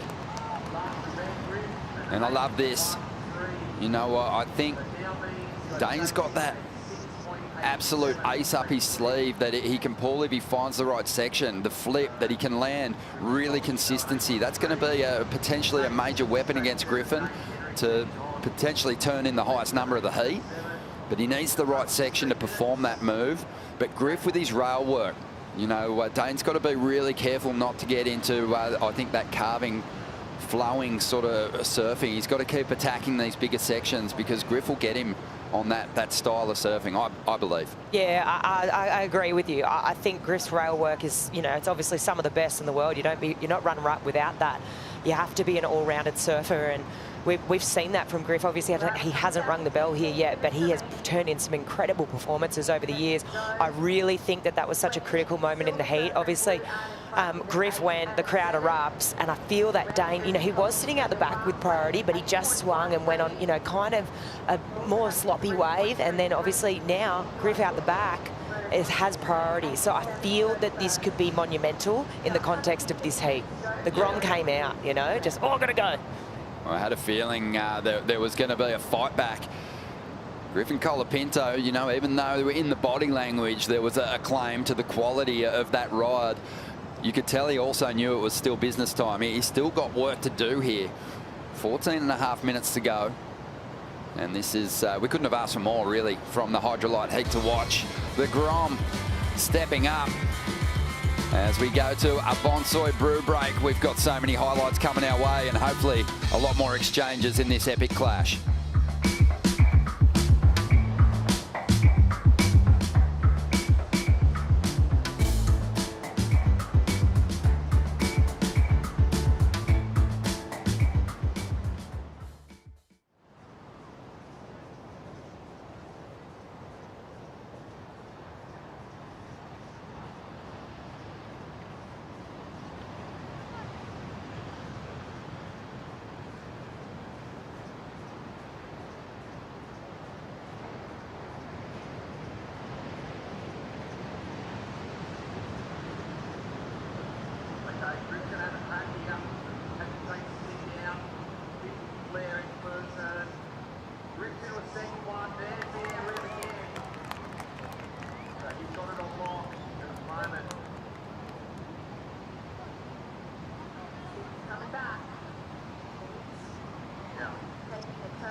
The Rip Curl Pro Bells Beach presented by Bonsoy is brought to you by Bonsoy, official milk of the World Surf League, by Bond University, Ambition Loves Company, by Stone and Wood, the unofficial beer of WSL Australia, by Surf Coast Shire, strategic partner of the Rip Curl Pro Bells Beach presented by Bonsoy, and by BioGlen, official vitamin partner of WSL Australia. Easter Sunday is starting to fire here at the Rip Curl Pro presented by Bonsoy. I am in the spectators stand right now, and there has been a noticeable shift of energy as these two units go at it. The wildcard Dane Henry against the world number 2 Griffin Colapinto. I'm sitting here with Ruby. What have you made of this heat so far, Rubs?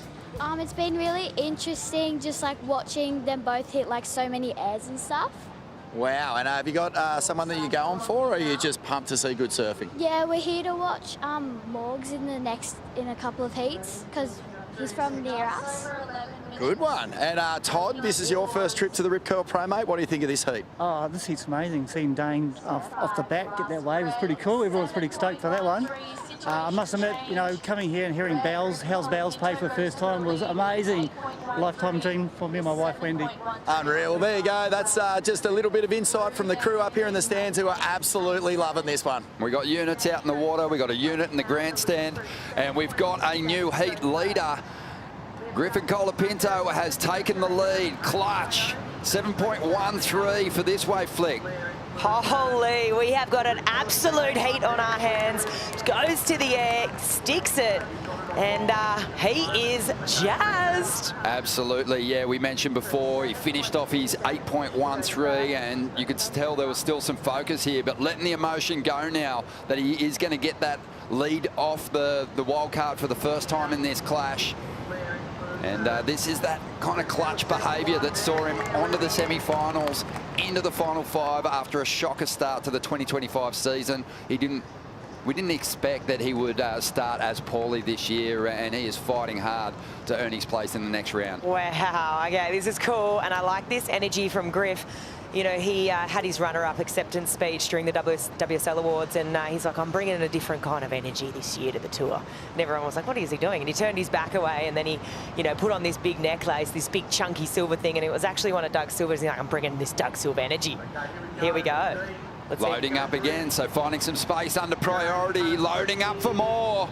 Crouches. Oh, gets the grab there, but didn't quite stick it. I like the variation. Tommy Whitaker watching on. Katie Simmers is there. Crosby, they're looking hyped. And after a nervous start with a couple of falls, Griffin has got himself the lead, and it now looks like he is stalking opportunities under the wildcard's priority. And even though Dane had all the momentum going his way in the opening stages of the heat, Griffin's given him something to think about here. Totally. I really feel there was that sliding doors moment where, you know, Dane kind of took off on that wave. He kind of didn't really need to. It was kind of a bit burgery, went out into the face, got a couple of turns, but he lost priority because of that. And he fell. That's the sliding door moment. He would have had priority, and if he still had priority in this moment, Griff potentially wouldn't have turned in the 7.13 because he would have taken that opportunity away from him. I feel like he just got a bit too excited and kind of just wanted to answer back to Griff's 8.13 really quickly. It was kind of like that Grom mentality coming out a bit. But look, the heat's not over by any means. There's 8.5 on the clock, and Dane wanted to be pushed by Griff, and Griff is giving it to him right now. You are watching the heat of the contest so far, and we're only in the second round, so you can expect plenty more of them as we move through this round and into the later stages of the competition. But this is great stuff. You know, this is the modern approach to Bells Beach on a day where you don't have those big tall walls and the classic rail turns aren't really the option. This is high risk stuff. Big airs thrown down by two of the best.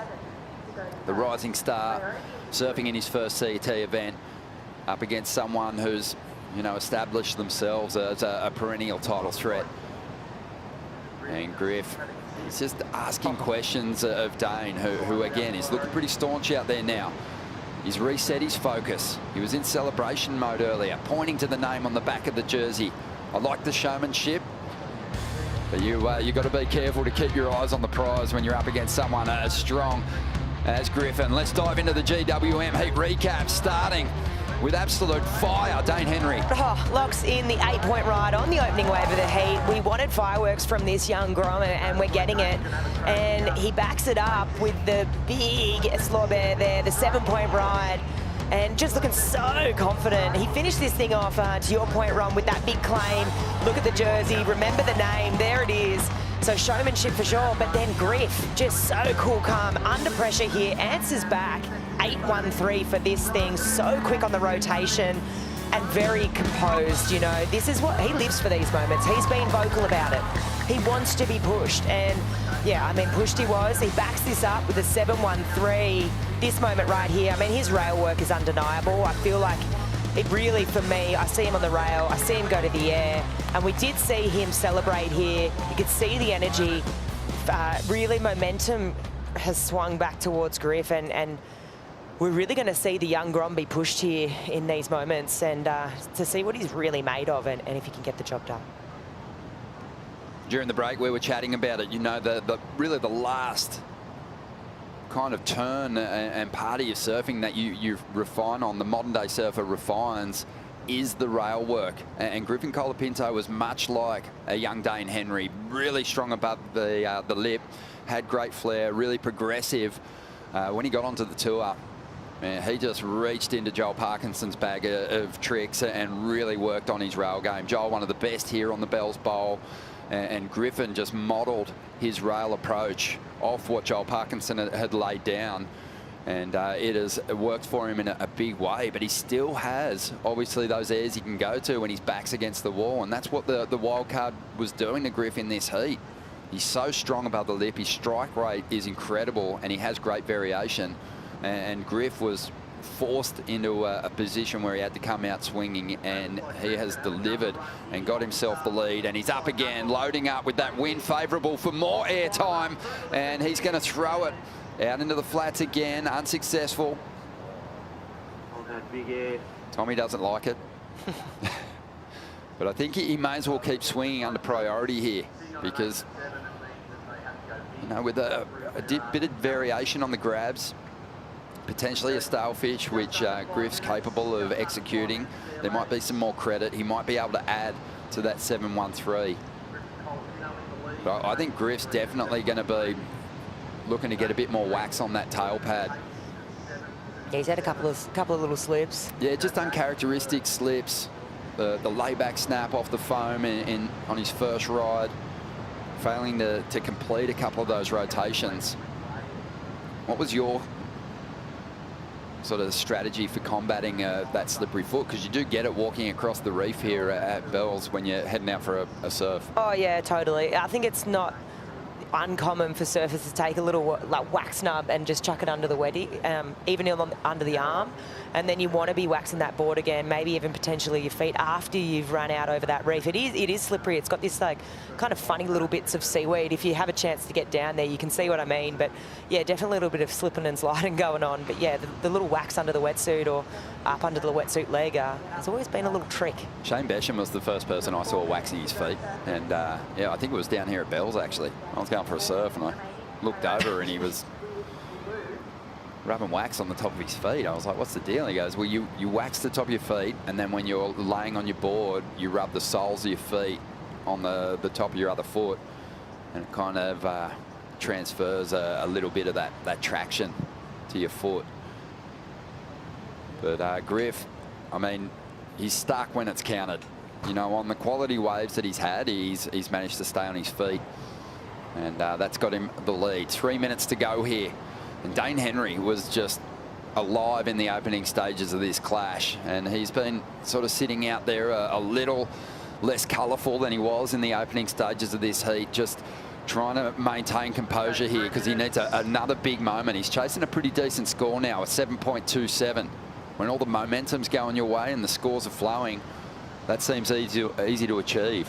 When the heat's on and there's only a couple of minutes remaining, you know, the 727 can feel like a bigger task. Totally. He's also been sitting for a long time. I believe he will absolutely go for it if he's given the opportunity. We're going to see fireworks. He's the wild card, right? It's nothing to lose, everything to gain for Dane. So I think we are going to see him go quite large, but if he gets that opportunity. But I also do think it's hard when you've been sitting there for a long time. He had that consistency at the start of the heat. Momentum has definitely swung. Yeah, I think what we'll see here is Griffin move in toward Dane and hope for the same scenario that Zhao Chianca had in the last heat, where he's forcing Dane into a ride and potentially gets that second wave of the set. But more often than not here at Bells, gives you a bit of cleaner face to work with. Griff's just going to work for more on the inside here with just on 2 minutes remaining. Has a look at this one. He's going to kick out. So doesn't get too concerned about what Dane's doing there on the outside.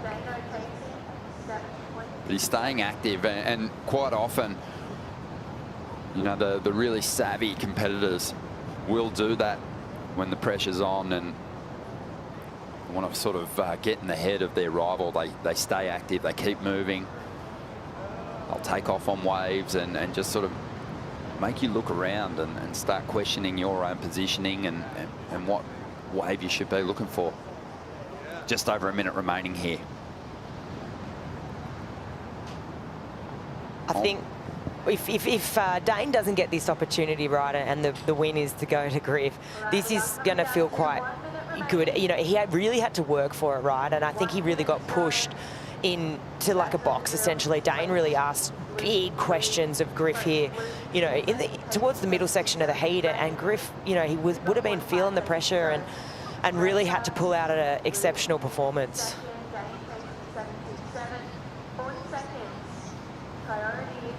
40 seconds to go here. Will Dane Henry get a shot? Already has an excellent score on the board. We know he can do it.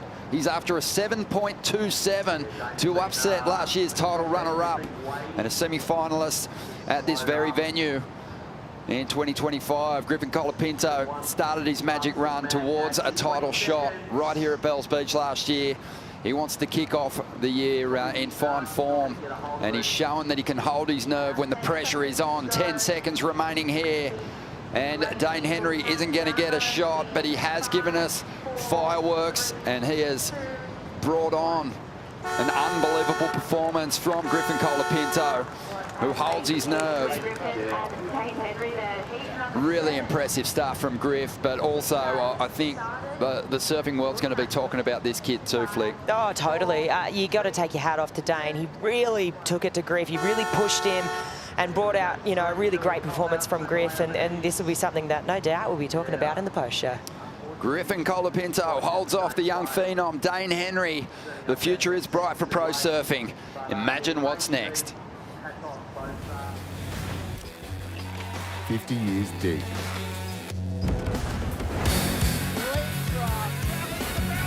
For over 50 years, surfing has lived at the edge. A new world champion. Harnessing nature. And when it's on, nothing comes close.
Happy Easter Sunday. The day continues as we had fireworks in the last heat. Rip Curl wild card. Dane Henry really pushed Griffin.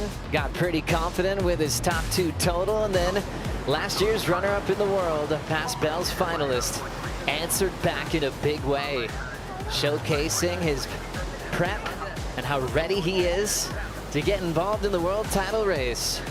Joe Turpel alongside some legends of the sport, world champions Wayne Rabbit Bartholomew, and one of the all-time greats at Bells Beach specifically as well, along with a world title as well. Aki, gosh, so great to see you. Thank you, Joey. Rab, it's a pleasure to be in here with you guys. Yes, stoked to be back at Bells. I always miss this place, and it's real good. And before we really dive in, your reaction, Ak, on that last heat, Dane Henry and Griff. Yeah, you know, like he is unbelievable. He is the real deal. There's Cole just catching a quick first one, but you know, he's the real deal. But there was one problem that we talked about before we came in. He got cocky and it slapped him in the face.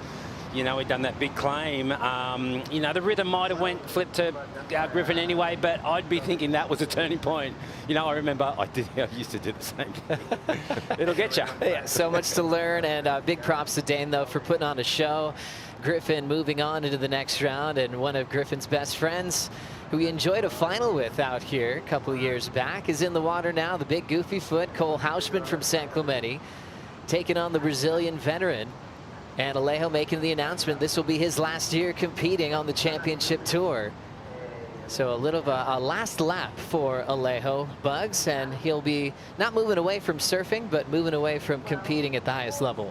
Yeah, the guy, you know, he competes with a lot of grit and a lot of passion. And we saw him coming through. He's come and gone a few times, Joe. But, you know, he had that injury at J-Bay, so he's had a very long off-season. And representing Bombinhas in Brazil, born in Argentina, but came on, gosh, with so much brilliance. As we think back to Alejo's rookie year, 2011, he was really pushing Julian Wilson that year for the Rookie of the Year award. Finished in the top 10, still his best finish to date. But I know, Ak, you've watched Alejo for a long time, and you know, when you make a statement that you're moving on, we'll see what that will do for his performances. You know, CJ's done things similarly where all of a sudden you can take the weight off your shoulders and maybe enjoy this last lap. Yeah, I remember that. You do take a lot of pressure off yourself, and I've seen a lot of guys do that and have a really good year and stay on. 100%. And Joe, the other thing about Alejo is that, you know, he was a Rookie of the Year in 2011, but to me was kind of in the shadow of those other arrivals. Gabriel Medina arrived in 2011, won 2 events straight up. John Florence arrived, Kalohe Andino. It was an amazing group, and you know, Alejo was there, but you know, he wasn't that visible. Yeah, no, you're right, for sure, totally. But just on, sorry, Joe, but just on Dane Henry, like, just, you know, like, because everyone's wondering about him, and I get chicken skin, like, that's our next big guy. Like, Australia is so lucky to have him, like, resurface like he did. Rab, what do you think? Because, like, I really do get chicken skin. It reminds me of all our greats, you know, Joel and Mick and everyone. And what do you think? Well, I think Dane's got the most progressive air game of all the young guys coming through in Australia. And it's not been something that Australians, I think, have been known for. You know, the carve game for sure, Joel and Mick and company, and yourself. But Dane has just taken the air game to a whole new level. And also to have his presence, the belief in himself, the way he handles himself with media, and how he approaches the big names. You know, he was dreaming of having that matchup with Griff, and he definitely started well, and he'll learn a lot from that. Here's a Bells champ, won that title in his rookie season as he sinks on that one. For several years, Ak, we kept going, oh, Aki's the last Bells champ. And, you know, Nat Young came close. And I remember talking to you, like, oh, I still got it, you know, kind of just laughing. And then, you know, obviously it was Wilco. You know, then we've seen Italo and now Cole Hauschman. Just focusing on Cole, he's been making a lot of noise the last 2 years on tour. How do you like his approach specifically at Bells? Yeah, I love the way he surfs generally, and it really suits Bells. You know, it's fantastic. Yeah, I was stoked for him when he won, but he's big, he's powerful, and I love his whole, you know, get up, and he's, you know, he's got some swagger for sure. But I love the way he surfs, Joey, for sure. And I was thinking about you, Mark, when when Cole won, because I went, this is actually OC 2.0. He's got that stance for sure. It's, you know, for being a tall guy, he does sit really low in his stance, and geez, that works out here. It really does. You know, this is a tough heat for him though, because it's more Alejo's conditions, I think. You know, like it's got that little east drift in it that is making these really short kind of bowly waves. Good for airs if you find the section, but backhand, I mean, you'll get one big hit, but hopefully two, but it's hard to do what these natural footers are doing out there. What do you think, boys? Yeah, and also you've got to compartmentalise every different heat. I mean, you really can't relate to that last heat because it was the highest scoring combined score of the entire event. I mean, Dane Henry already started with a 15 total. That was already the highest, and then he was eclipsed. So that was kind of like out of the box. I'm not sure if that's going to be repeated. It's simmering here, yeah, for sure. Like that, that heat really lived up to it. It's what it was going to be. Cole Hausman's run to his Bell's title and being a rookie to win a CT event in general is such a huge statement of your arrival. Got past his good friend Griffin in that final. Had the real close decision matchup with Gabriel Medina over a Winky Pop that kind of had the internet writing in thousands of comments on their reaction to that. He also took out Ethan Ewing that year. So you're talking about giant names that he was just getting past to go all the way to that first CT win. Last year he was upset by Morgan Siblick early in this event in his event title defense, but he also picked up a win in Brazil. Already has 2 CT event wins into his 3rd season on the World Tour. Watching Alejo Muniz coming off the wrapping cut back, pushing harder with a nice tail release. Good control from the Brazilian. Hunting, attacking the whitewater section, immediately into a fading cutback. The man who announced his retirement back in February is inspired to impress his Brazilian peers on the steps. Spent a lot of time with De Souza last year, picking the one of the smartest brains in competitive surfing. His mind, and he just learned a lot even at this stage of his career. But with so many injuries he's had to go through, I think it just made sense that this would be it. He had double knee surgeries back in 2017, shoulder injuries last season. Let's watch this one again, Aki. Yeah, like I said, his snap really suits this little section right there. Really powerful snap in the side. Does it twice. And this wave kind of splits a little, so he didn't get... That was a hard section to hit, but, you know, it doesn't go through, but it doesn't really matter. Like, I mean, you know, I was watching, I think, yesterday, I was watching Ethan. Was it last year when he'd done those 3 turns and flicked out of the bowl and got the 9? Or was it the year before? But, you know, if that section's not really standing up on the inside, I reckon it's better to flick out. Yeah, such a good point on some that just have an amazing read on a wave that almost doesn't look readable to most, you know, how it can go off speed. And if you're off pace, you can kind of see it a mile away and hard to recover that, Ak. Definitely. Yeah, you just don't want to show those judges that, you know, like, you know, you can't really get there. If it's not there, I reckon get out. And now Alejo getting dropped off the Red Bull ski. So many major highlights. Remember, he got a wild card and Hossiger hurt himself there. Double knee surgeries. We're going back to, you know, the 2016, 2017 era as we go to the Bonn University Athlete Health Check. And then last year, he was happy that he'd have a very long off season to go right into surgery. Hurt his shoulder last year and decided that he was going to take advantage of that long break, and now feeling 100%, and made the announcement with his close friends and family that he'd go all in this year and really try to enjoy the ride, but also do it as a top professional like he always is. Yeah, absolutely.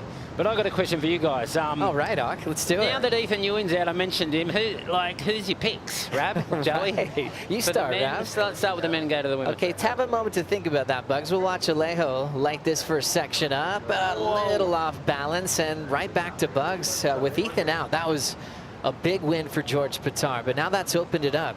Who's going to go all the way? Well, you know, it really depends, because I think at the end of the waiting period, there's a couple of good-looking proper bell stage, right? But in between, it's going to be these kind of skitsy moments. I think Wednesday's looking pretty fun. So, I mean, I think that if he can survive to that last bit, I think Jack Robinson will give it a good shot. Then I saw Jack Robinson and Gabriel Medina, to me, two guys that picking the whole final. are pretty dangerous in the draw. Yeah, cool. Great picks, Bugs. Yeah, I think with Ethan out, you start thinking of guys like Felipe Toledo. He's won here before. I haven't seen a lot of him through the offseason as far as performances go, but the speed that he has, I'm really looking forward to seeing how he approaches it. And one guy I can't stop thinking about is Kanoe Igarashi. For how precise he was last year to go all the way to a final, I think he's going to be tough to beat. Ak? Oh, you get, yes, you're throwing it back at me. Yes. Yeah, you started. I'm going Jack too. I'm with Rab. Yeah, I like the look of Jack, and I'm a favourite of Gabriel. So if that was the final, I'd be very happy. Look at Alejo. Hang on. Look at this section. Oh, he grabs again. He's able to come out of it, but judges aren't going to like it. He's not going to like it. And then popping up out of the whitewater, biggest man on tour, Cole Hauschman, gets a fade, pushing some water off the tail of that lost surfboard. And number 91 will just fade onto the gutter here. Didn't really have a major section, but it'll be Cole's best so far. And look, having said all that, I mean, you've got to think that Griffin Colapinto, on the weight of that response in the heat where the gauntlet was thrown down in front of him, the momentum from that surely will carry him a fair way deep in this event. That is a really good call, because I was already thinking maybe the guy that wins that heat might win the event. It's a big call for Dane, but, you know, like, I was thinking that this wave, Joey, I could see the double, like there was a double that never really connected, and at the bowl when the tide's coming in, it's always going to fade into nothing. I thought Cole might have known that and flicked out if Alejo wasn't already out there, but it's a waste of priority. I'm calling, yeah. Yeah, good read, Ak. Cole will be trying again under priority with 20 minutes on the clock. He just felt the energy, though, of his best friend on tour coming back against Rip Curl wildcard Dane Henry. Griffin winning that heat with a 15.26 total over Dane's 15-point total, and push Griff to use some big aerial combinations. And let's listen in as he comes up the stairs.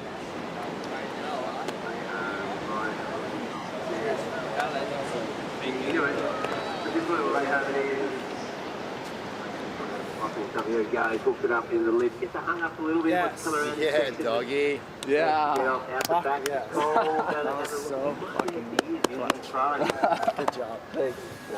That was fun. That was some mindset. That was Hard mindset. again, That was out of some the top. let's Wants go. this one to stand up. Maybe I was like, reform as it runs towards. That was crazy. I was just, That's just off the reach now. I was kind of nervous, like paddling out. Like I was just like first heat of the year, like you know, those nerves. Yeah, they were always going to come, right? You know, it's not like I wasn't like right next to him for that first I wave. know. It was like my nerves like took me right there. Because you're a little late to the lineup, but then like even if they started on time, you were late because they had to wait for Jal's score because we were going, oh no, what are you doing? Yeah. Good job. You came back. I mean, that was most definitely giving a guy with that talent a wave like that at the start underneath you was a mistake. Yeah. In the end, you're going to learn so much about yourself and resilience, and so good to come back. Yeah, seriously. That was the whole way you want to do this year was that. Yeah. I knew. I was like, I just need the wave. Like those waves that kept coming when I'd paddle were like, they looked like good ones, but then they weren't. No, they were splitting. They weren't hitting the spot. They were going nah. Yeah. And then you had a slip on a droppy. That wasn't even a good wave. Like when I went for that, I'm like, this isn't even a spot. Because I was like, this either has to ramp out or like it's not anything. Oh yeah, the you know wave. what I mean? No. But could have sent you in a spiral. Great chat with Tommy Whitaker, longtime touring professional, great coach for several years now, and Griffin's younger brother Crosby, who's got a heat coming up against last year's Rookie of the Year, Marco Mignot. But you think about the story of a heat, sometimes you look at a turning point in a world title campaign, but to be put in that position in your first match of the entire season, how powerful is that, Bugs? Well, I think for starters, you know, the ability to be able to respond, to be able to come back in that situation, you know, it shows a certain maturity that's developed into Griffin surfing. And, you know, he'd be a worthy winner of this whole event. But just as Tom said, that's the grit. That's how he wants to see the whole year played out.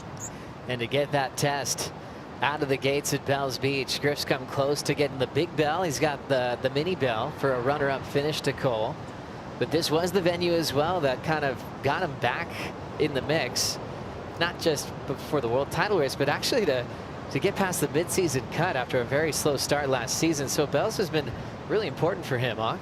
Yeah, well, you know, like that lesson last year was late and he nearly made the 5, but the very first event, making that comeback like that, this could be a world title year for him. Like, that was huger than I think we all know and think, because that was a big heat. And, yeah, it could tell a big tale for the year. Huge one there for Griff. Now looking back at this heat 7 around 2. Alejo Muniz with the lead. 5.33 is his best, and the past Bells champ Cole Hauschman looking for a 4.88 to get back in this one. Format changes has been the topic coming in this year, among other things. Yeah. Let's talk about it. How are you enjoying this? You know, no such thing as non-elimination heats anymore. I love it. And Rab, I want to talk to Rab about it because, you know, like in the women, you've got the top 8 and the back 8. And like, remember back when I first qualified, it was the top 16 and the back 16.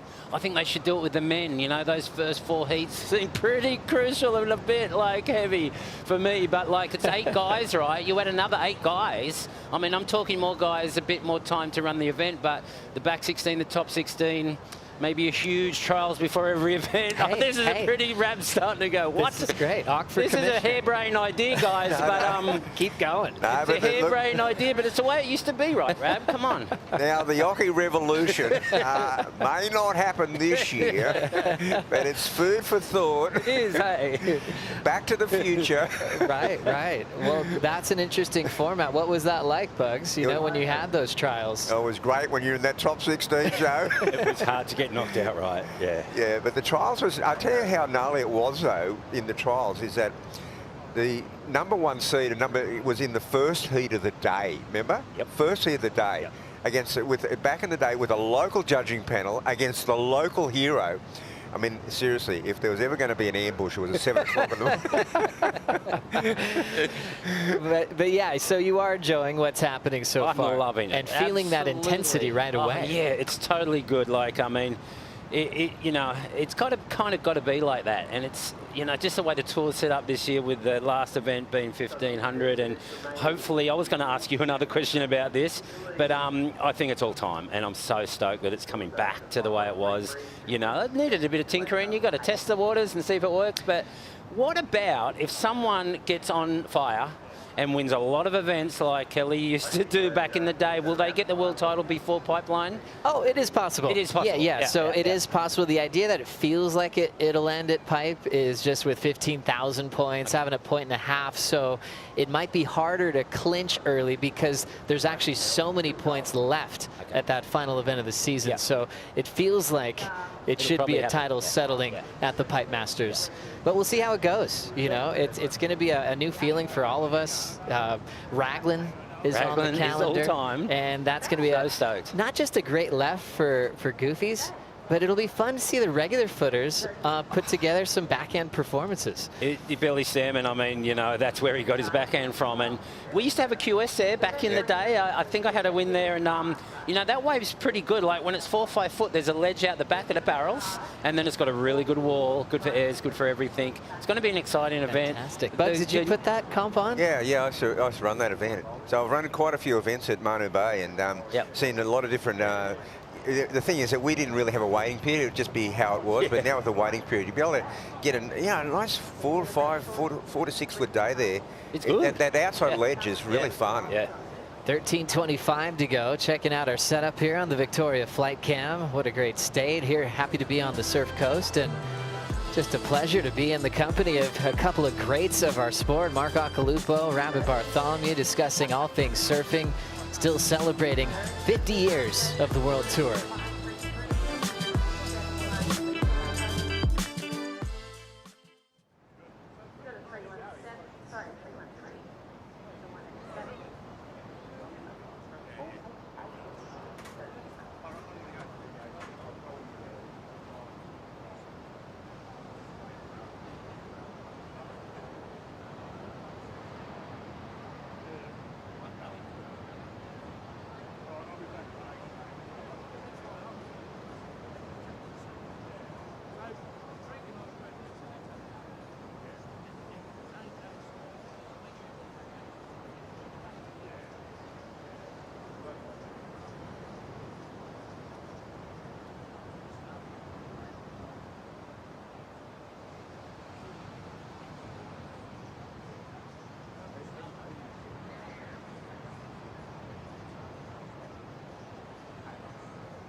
Keep the surface of priority. Orders down.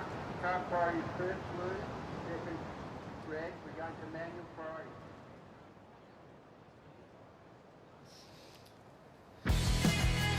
Thanks for the celebration of 50 years here on the World Tour.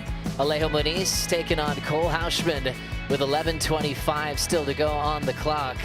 Round 2, heat number 7.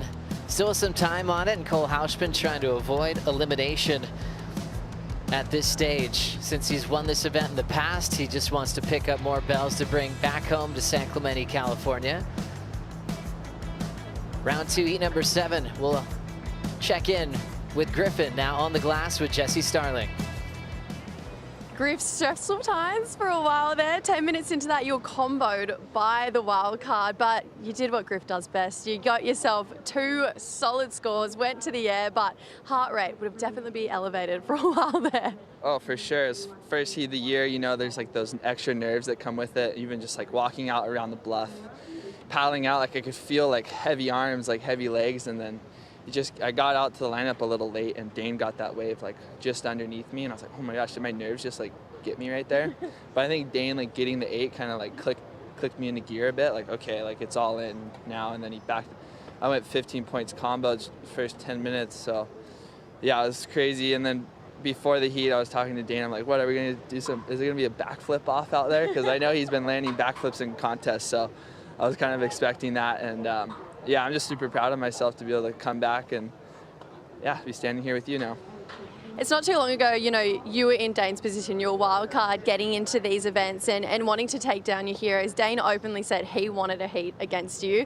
Knowing that and hearing that and knowing the talent that Dane has, you know, what's kind of the momentum for you to get into that heat and really take home a big win? I think, you know, sometimes heats are harder when the competitor maybe isn't at like a similar level to you. But when you have someone like Dane who you know can put up huge scores and like pull out X factor maneuvers, mentally it can be easier to kind of click into like, okay, I gotta surf my best, you know? And then you're not like indecisive, oh, do I need a safety surf this wave or like rip in all the way? So for me, it's kind of like an easy mindset of like every wave I get, I'm gonna go as big as I can. And that's kind of when I surf my best. So in a way, it was kind of nice having Dane. And Griff, we've got to talk about it. For those of you guys who didn't get to see, Griff at the end of his speech at the WSL Award Nights had Dougie Silver's big bling around his neck, and you kissed it and pointed to the sky and you said that's the energy you want to bring this year. You're so close to your first world title. What's it going to do? What's it going to be to get you over the line and take home your first ever world title here? Honestly, I think it's just like experience. This is my 8th year on tour. And even in that heat, like when I was behind, I was telling myself like, I've been in this position before and I've come back before. So like, why can't I do it again? You know? And it's just like all these reps I've had, it just kind of like come to the surface and you don't even really have to think about it too much anymore. It's just like, it's in you already. So, you know, my work ethic and my determination and like excitement for the sport has like always been there and it's still there. So it's just like, it's just timing, you know? Bring on 2026, Griff. We can't wait. Thanks, guys. Thanks so much, Jesse. Always great to hear from Griffin. What a healthy mindset, you know, dives in deep to meditation. But yeah, he did have that big chain around his neck at the awards show, and he definitely brought the bling and the flash in that performance against Dane Henry. And being into your 8th year on tour, I remember like for Martin Potter, you know, he was expected to win right away. It took him 8 years to break the system. Then he won in a record margin really early. One of the best comeback stories in our sport, Mark Akalupo winning in 1999. I mean, sometimes your best comes when you've matured and you know how the system works. As we look at Alejo in transition on this replay, Rabbit. Yeah, it's a very good backup wave, maybe his best, and Cole, he needs to get into this heat, oh. He does, hey, I was saying like, no, I didn't like surfing when the conditions are this. It is the bowl, but it's a split kind of bowl. All the waves are splitting in two, and they're just, it's hard backhand like in these conditions. And he did surf that way pretty good, getting himself maybe back in the heat, you think, guys? Yeah, definitely. Yeah. He's going the right way. It'll be a 4.5 for Cole, but The problem for Cole is Alejo got the best of the heat so far, 6.23 bugs. Yeah, that was a good score. It was his best ride for sure. And I guess the part of that whole theory of relativity is that where you can't compare it to the last heat, it's more like the Jordy heat where it comes down to having that priority, and it's going to be wave selection. You know, it's going to be having the patience to get that bomb that can get you that 7+ ride. Yeah. You know, those guys in the last heat were getting scores on pretty ordinary waves. They were. And Jordy did that this morning, first heat. He waited, he dropped anchor and got the big wave and won that heat. Aki, your tips to have good wave selection at Bells. I mean, most people come here kind of dumbfounded, not knowing when to go or when to hit a section. A little bit of advice for the tour this year. How can you find a good wave out there? Well, you know, it's... you know, and today you've got to move around, but when it's perfect Bells, it's pretty easy, you know what I mean? Like, it's all pretty, you know, about halfway from the cliff to the stairs kind of thing, you know, around about there. You want to be deep enough to get that long bowl section. You and know, how much is it with just feel and also actually having like those standard lineup markers, because you seem to have a very unique relationship with this place. It's like I often look for those stairs. Yeah, often, always, actually, always. I'm looking where I am because the place will move you around. You know, like it's not a lot of current here, but it just kind of does. Sometimes you think you're wide and you're like, wow, I'm really deep. So you definitely got to look at the cliff and the stairs a lot. Can I give a quick shout out? Please. Yeah, my boys, my family, like J-Boy and Jonah are watching on the couch, and Jasper and Java. Should I mention them all? Yes, we got plenty of time. Dylan, Grace, Tiana, Jasmine. And my partner Jess, but thanks, you know. What a wonderful family. Thank you. Yeah. You know, I can't wait to be back, and you guys are coming to the Goldie, so yeah, it's gonna be exciting. We'll come over for sure. Can't wait to surf with Jay as well. Yeah, Jay boy, he's done pretty well. Like he made he's about 7 spots out of qualifying for the Challenger, so he's getting closer. You know, he's been surfing really well, and but, you know, he's been training, and, you know, he's been a good boy. So how fun is it passing that down to your kids? But also, Aqua, would you ever think of being a coach for people on tour, especially when it comes to Bells? No. Never? No, I can't do it. Like, I'm hopeless. Like, I think I coached Jay when it was his first big kind of junior event, and I put him in the wrong spot. A wave didn't break there the whole heat, and I'm like, I'm done. I'm just going to be the dad. But I'm not good at coaching. Yeah, I never had a coach myself, and it's just not my thing. But anyway, not for everyone, but there's good coaches out there. Is Alejo going to be a coach after this? You know what? The way he mentioned his retirement, it kind of sounded like he would still want to be involved to pass on everything he's learned. And I'm looking forward to seeing if he'll actually still be around the tour, but just in a coaching role. We'll yet to find out. With 4 minutes on the clock, you guys, I'm getting a message from Tours and Competitions. This will be the last heat of the day, as we watch a Bells champ get going here, needing a 7.06, and he gets stuck right away. Hauschman is in a bit of trouble. In a bit of trouble. I think I forgot one. Sonny. Sorry, Sonny. But there's a set here. Hang on. Like, Alejo's coming for Cole right now. Adriano Miguel Pupo in the corner of Alejo Muniz, hoping that he uses priority wisely here with waves on the way. Yeah, he will stick to glue on Cole with that priority, with that 3 minute mark. Cole often starts with a bang in the final with Griff. He got the best score of the final on his first wave. He did the same thing to Ethan Ewing on his way to that title, where when he starts strong, he can often just close things out. Now he's got to dig deep, starting with ones, a couple falls, grabbing the rail, and he'll be searching for some clear water under the priority of Alejo Muniz. Yeah, it's going to be a tough call, and you know, I think Combs have made the right call, because Cole's, you know, a 7.63 total scores, not really CT material, so it's a tough call out there right now for a backhander, Mark. It is, yeah. I looked at that. I mean, I saw Joey earlier. I went to go for a surf, and my zipper broke, and then, like, I went to get him a 3. That was my 4.3. Went to get him a 3.2, and I was like, it's too cold. It wasn't, though. But, I mean, it looked fun this morning. That's what I'm trying to say. And then the tide was always going to get it. I mean, like, it might be good at Rincon later. Like, these kind of swells that, like, Rincon likes, because all these sections come into it, you know what I mean? But I'm sure there's waves coming, you know, and they've decided to go and hold it. It will get really sketchy, I guess, for a couple of hours before Rincon, but And so the next heat in the water will be that Kanoa Igarashi Morgan Sibley heat, which is just a phenomenal heat to anticipate. Yeah, we'll see if we can get that going tomorrow. We've got some options in the waiting period. It's Easter Sunday, so happy we did get to watch some pro surfing today. Coming up next, it will be the Stone and Wood post show to break down the action we did. Maybe one of the heats of the event so far, with young Dane Henry pushing last year's world #2, Griffin Colapinto.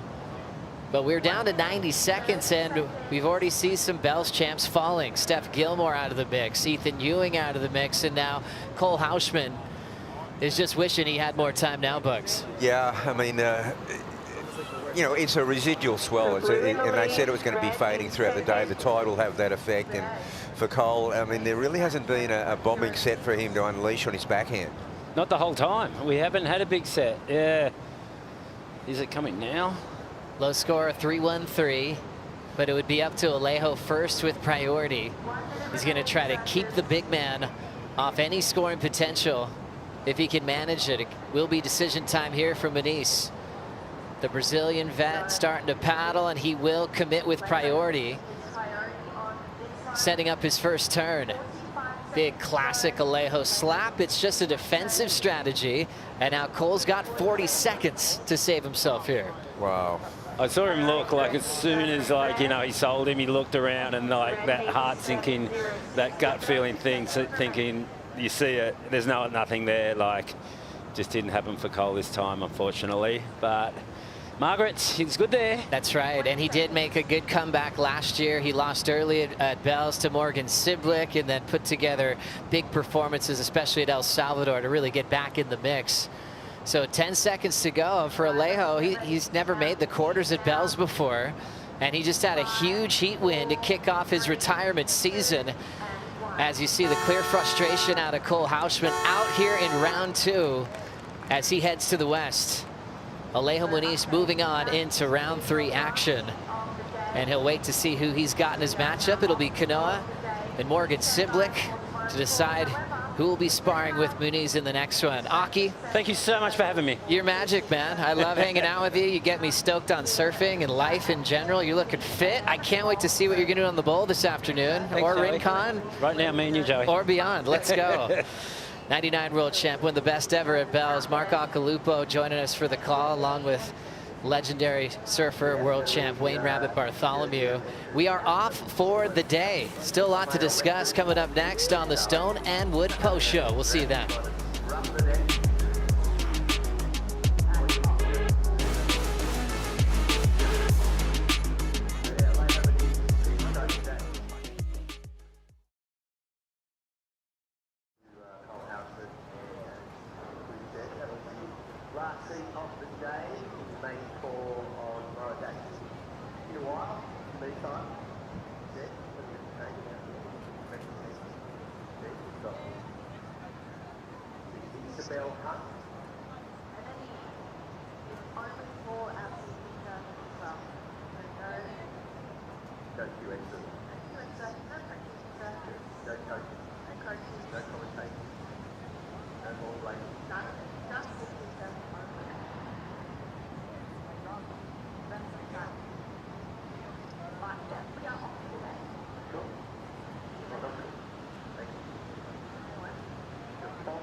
It's time for the Stone and Wood Post Show and a big happy Easter Sunday from down here at Bells Beach. It's still a beautiful morning, but things slowing down, and contest officials and surfers put in their 2 cents all the time, and they said they'd rather wait for another day in the waiting period.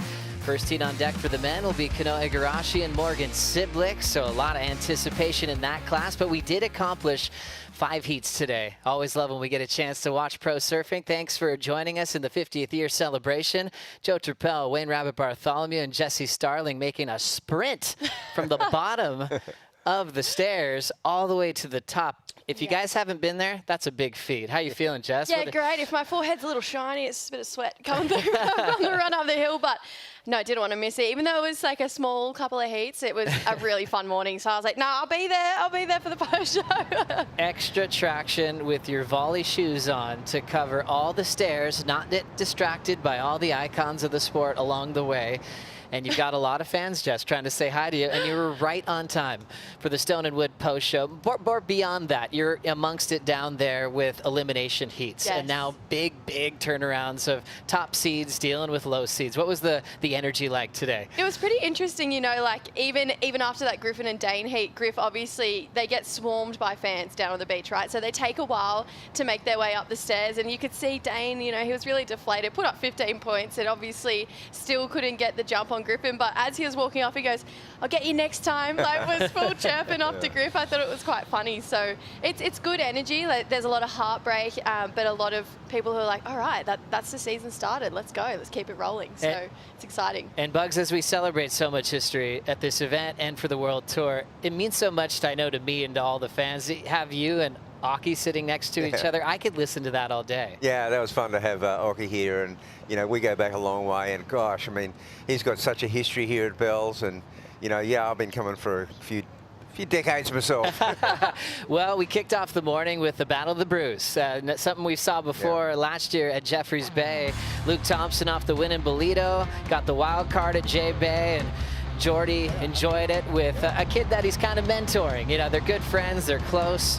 They both had a lot at stake here, and Luke came out kind of blazing to kick things off. Oh, he did. I was thinking, wow, Luke looks so sharp this morning, and I thought he was actually going to be, spoiler alert for Jordy Smith. We've actually seen so many big names go down, but to my dismay, you can't discount Jordy Smith. He's always going to come back firing, and that's exactly what he did. He sat and waited and found this absolute gem of a wave. Got 8 points on this and even gave us a claim. First heat of the year, pumped the fist. So Jordy, you know, he still seems to be in that really free-flowing, just calm mentality that we saw. He looks like he's having so much fun, and won his heat, and then was going to go hang out with his kids on Easter Sunday. I was like, perfect Sunday. What a great Sunday for the longest serving member on the men's championship tour and one of the all-time greats at Bells Beach.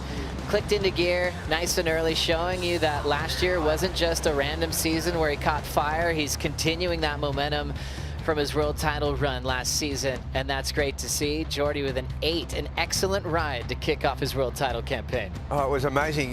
Luke Thompson really had him on the rack, and I agree, Jess. It looked like Luke was going to cause a major upset. You know, just phenomenal patience by Jordy Smith to hang tough.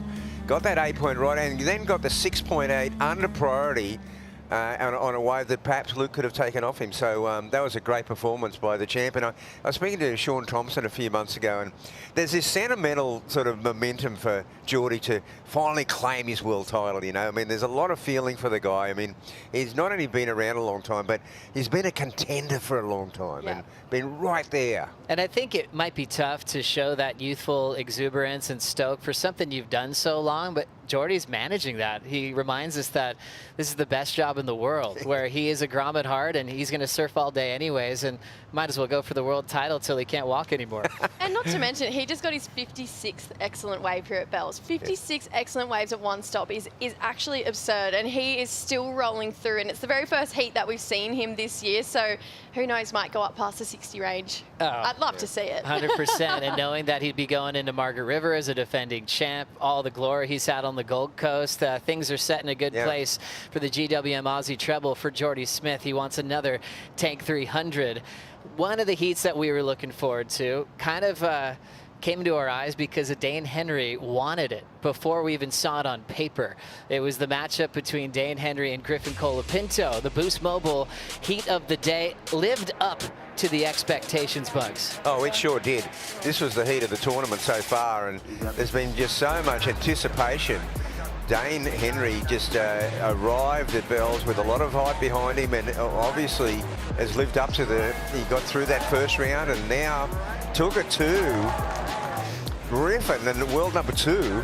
100%. Jesse, knowing Dane as long as you have, does this confidence surprise you, or you're going, yeah, this is always how he was going to approach this? This is Dane, and it is the Dane that we've all grown to know and love. You know, he has not disappointed all the hype. I love the fact that he gave, you know, the Henry name a bit of a shout out there as well, but Griffin got second in the world last year. This was always going to be an incredible matchup, and Dane forced Griffin to click into gear, and he did that perfectly. You know, these full rotations and finding waves under priority as well. Dane, you know, served an incredible heat, got an 8-point ride, but you've got to have a couple more reps on the board, I think, if you want to take down Griffin Colapinto. I really love some of his comments when he's on the steps with his coaches. You know, early in his career, this might have rattled him, but that maturity when he said, I didn't even have to think about it. I just knew the comeback was in me. Powerful. Remember, Griffin was looking for that spark through several events last year to start. He got it right away in his first test on the championship tour this season, eliminating Dane Henry with a 15+ total. That was incredible and a great pick for Boost Mobile. Heat of the day. Vaughn Blakey was able to catch up with Henry after that matchup. Dane Henry, what a phenomenon, what a heat, mate. You helped play a part in setting this entire contest structure alight, and global surf fans around the world are rejoicing. That was a spectacle. Yeah, I was just saying before, it was probably the best loss of my life. I really enjoyed the experience, and instead of Duffy, our plan was to just go out there and give it heaps, and yeah, to open up with that 8 and then back it up with a 7. Felt really confident, but yeah, when you're up against a dude like Griffin, I knew, even when I was sitting out there, I was like, oh, I've probably lit the fire in him. And there was one little spot where he got me on the prio, and that was the turn. And yeah, it was such an incredible experience to share that with Griffin. It was the one guy that I wanted to have a heat with, and I knew he was going to bring the best out of me, and he did. So I'm really glad that I could get him on the ropes a little bit, get him an 8 and a 7, and yeah, it was really great experience. Describe that feeling, mate, of you know, getting off to such a major start, making some big airs, and then, you know, the adrenaline rush, just the energy that you were on there when Griff was really making a lot of uncharacteristic falls at the early stages. What were you feeling at that particular moment? I was feeling, yeah, a bit too excited. I kind of blew one where I just bogged out on a carve, and I was going to do a flip. I was just thinking about the next section was coming at me. I saw Griff right there. I was like, oh, let's go, do a flip, and did a carve in between and just bogged. And I was like, oh, damn it, reset. And then the last, you know, however many minutes it was sitting there, I felt good. I felt calm. I was just wishing for one to come through, but that's the waves sometime, and the waves choose the winner of the heat in those situations. And yeah, that was Griff today. Mate, junior world champ, the week has been huge. You went to the WSL banquet, you got awarded your trophy in front of all your heroes. Next minute, you're in this event. Everything has just been such a blur, I'm sure, but you managed it so well to put on your best performance when it really mattered against the world number 2. Yeah, the energy levels have been pretty low. There's been a massive week. Yesterday, I just crashed out in the arvo, just like could not even move. But I've been really enjoying the process, been loving it. It's been a massive eye opener for me, and how much I really want to get to this stage and do this for a job and be a part of this incredible tour. I just love everyone around this zone, and especially this massive shout out to the Rippy guys for getting me into Bells. Like, this has been a dream, and it's lived up to the expectations. Been absolutely loving it. So yeah, cheers. It has, mate. You must be chomping at the bit to hit that Chang and get here full time. Yeah, hopefully we make quick work of that. We'll see that Chang, it creeps up on you in little suspicious ways. So hopefully I can get a couple of good resis and yeah, get me number on here. And just one last question, mate. What's my name, bruh? What's my name? It's a name no one's forgetting in a hurry. Yep, Henry, come on. How good. You legend. Well done. So good, so good. Wow, he is a very likable young kid, man. 19. He's proud of his family. He's proud of who he is. And I just can't wait to see him on tour. Imagine what's next. Surfing is in such a great place with that, just that youthful exuberance and attention to the tour, loving the game, and win or lose. You know, what a legend. The way he broke that down, he got the guy that he wanted to compete against. He put on a show, and that's just going to fuel him this year on the Challenger Series. Yeah, it was a real destiny moment, wasn't it? I mean, he wished for, you know, it's like sometimes you go, be careful what you wish for, but he really wanted to surf against Griffin Colapinto. And then his coach, Duffner, you know, Duff just said, get out there and just give it to him, you know, and he did. He took it to him, and it was amazing. And then Griffin, you think about it, I mean, there was an 8 versus an 8.17. There was a 7 versus a 7.13. So he just eked out.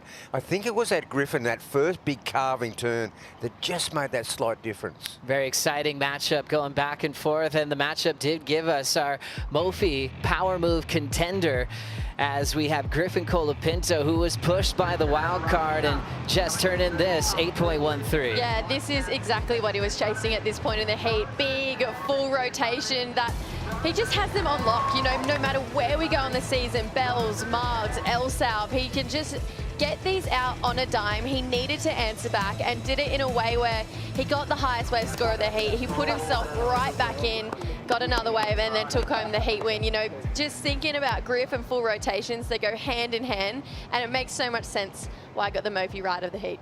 Well, winner of the last heat, Brazilian veteran Alejo Moniz is now on the glass with Von Blakey. Alejo, congratulations, mate. Always tough to come up against a Bells champion and get the job done. But, I mean, especially in this, your last year on the CT. What a great start. Yeah, thank you. I'm really happy to make this heat, you know.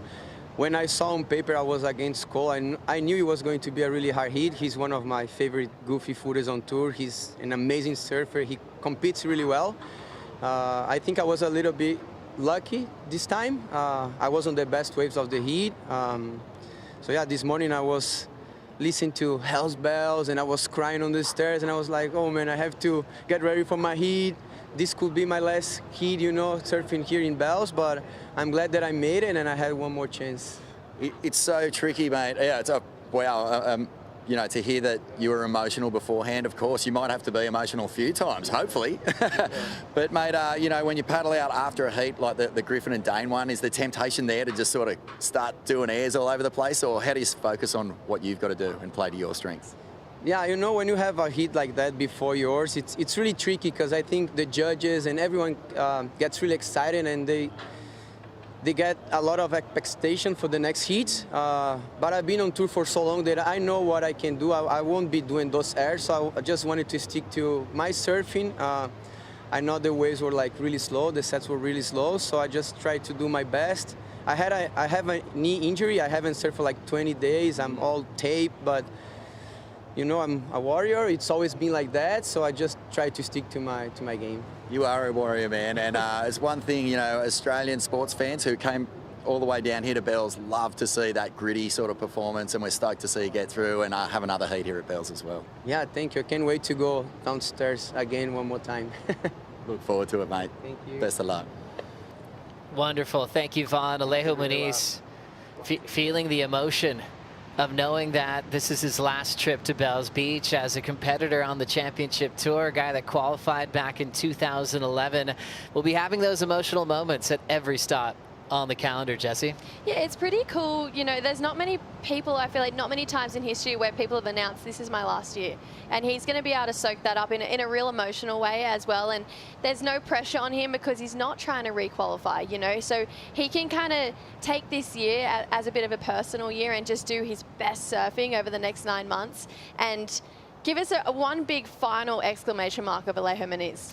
Well, it's been great catching up with Schaller Perry at Surfline. He's been leading us through every day here in the waiting period at the Rip Curl Pro Bells Beach, presented by Bonsoy. Big thanks always to the Surfline forecast. They told us the swell would be easing today, but some really fun surf midweek that's really clean. And then more raw stuff, kind of wild swell towards the end of the waiting period. Yeah, and it's, you know, it's such a unique place to come and compete at because there's really 3 different waves in one stop. There's Rincon, there's the Bowl, and there's Winky. So we have options. There's a really big kind of directional platform, but we want to see these south swells come in from around that 196, 227, just hug that bowl and give us those traditional long Bells lines. If we look forward to the forecast here, Monday, you take 4 to 5 foot faces offshore winds any day of the week, and we can just kind of see that winds really does start to play in our favor. 3 to 4 foot faces Tuesday, but all our eyes go to Wednesday. That day just seems like it's going to be absolute money. 5 to 7 foot faces, and we'll take that with just the talent that we have this year, and we'll keep seeing so many of these storylines just unfold. At Surfland, when you see things green, that's always great. When it goes purple, that's even better. And on Wednesday, as we focus in on the Hydrolite heat to watch, round 2, heat number 9, Bugs. World champ Iago Dora taking on, like a brother to him, Mateus Jordy. Well, Iago Dora, world champion, stepping out for the first time in his title defence. That is something to see. But Mateus Jordy, he's already had a big win over young gun, a young Aussie gun, Liam O'Brien. So he's got some momentum.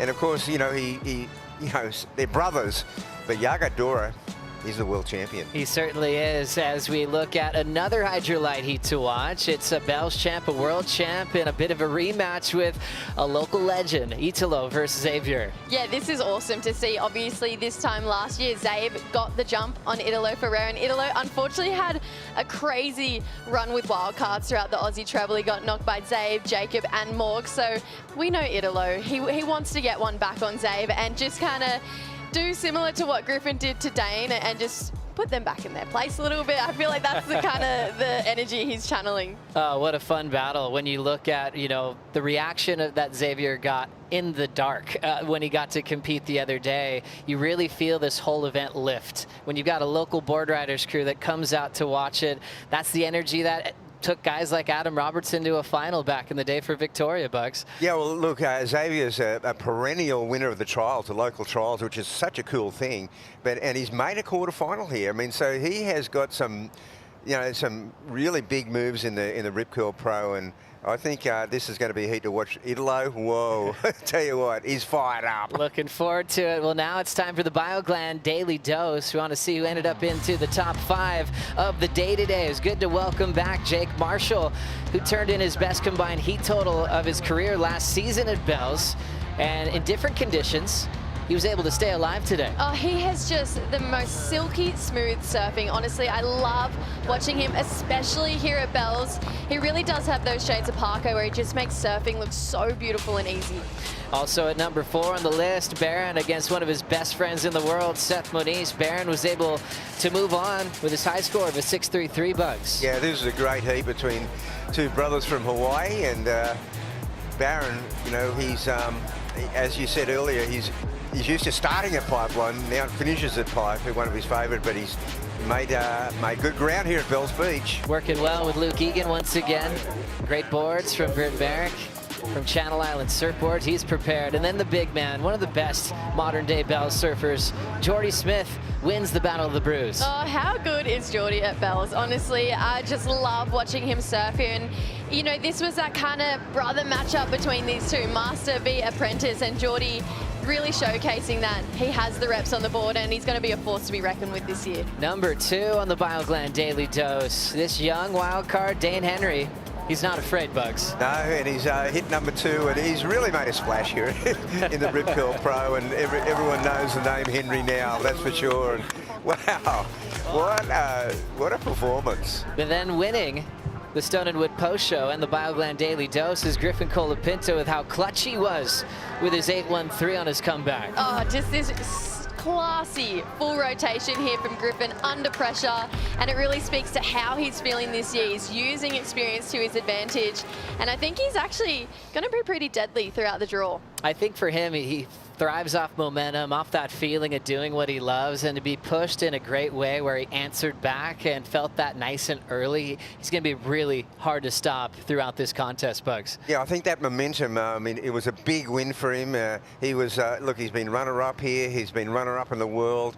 It's his time, it's Griffin's time. Well, short day, 5 heats run. We hope you, first of all, have a great happy Easter Sunday, wherever you might be around the world. Stay tuned to our social media at WSL and also worldsurfleague.com to get an update on the call time for tomorrow. Until then, take good care of yourselves, and I hope your fantasy teams are doing okay.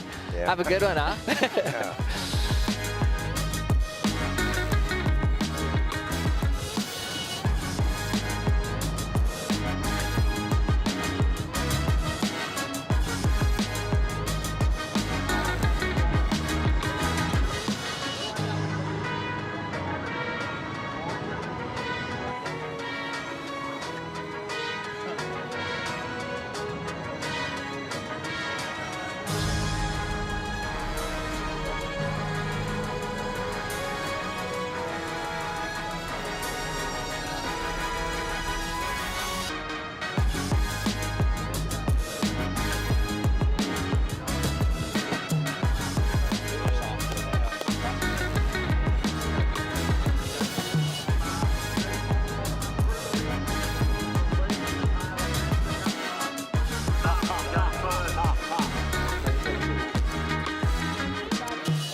This copyrighted event broadcast is produced by the World Surf League for broadcast around the world and may not be retransmitted, reproduced, rebroadcast, or otherwise distributed or used in any form without the written consent of the World Surf League.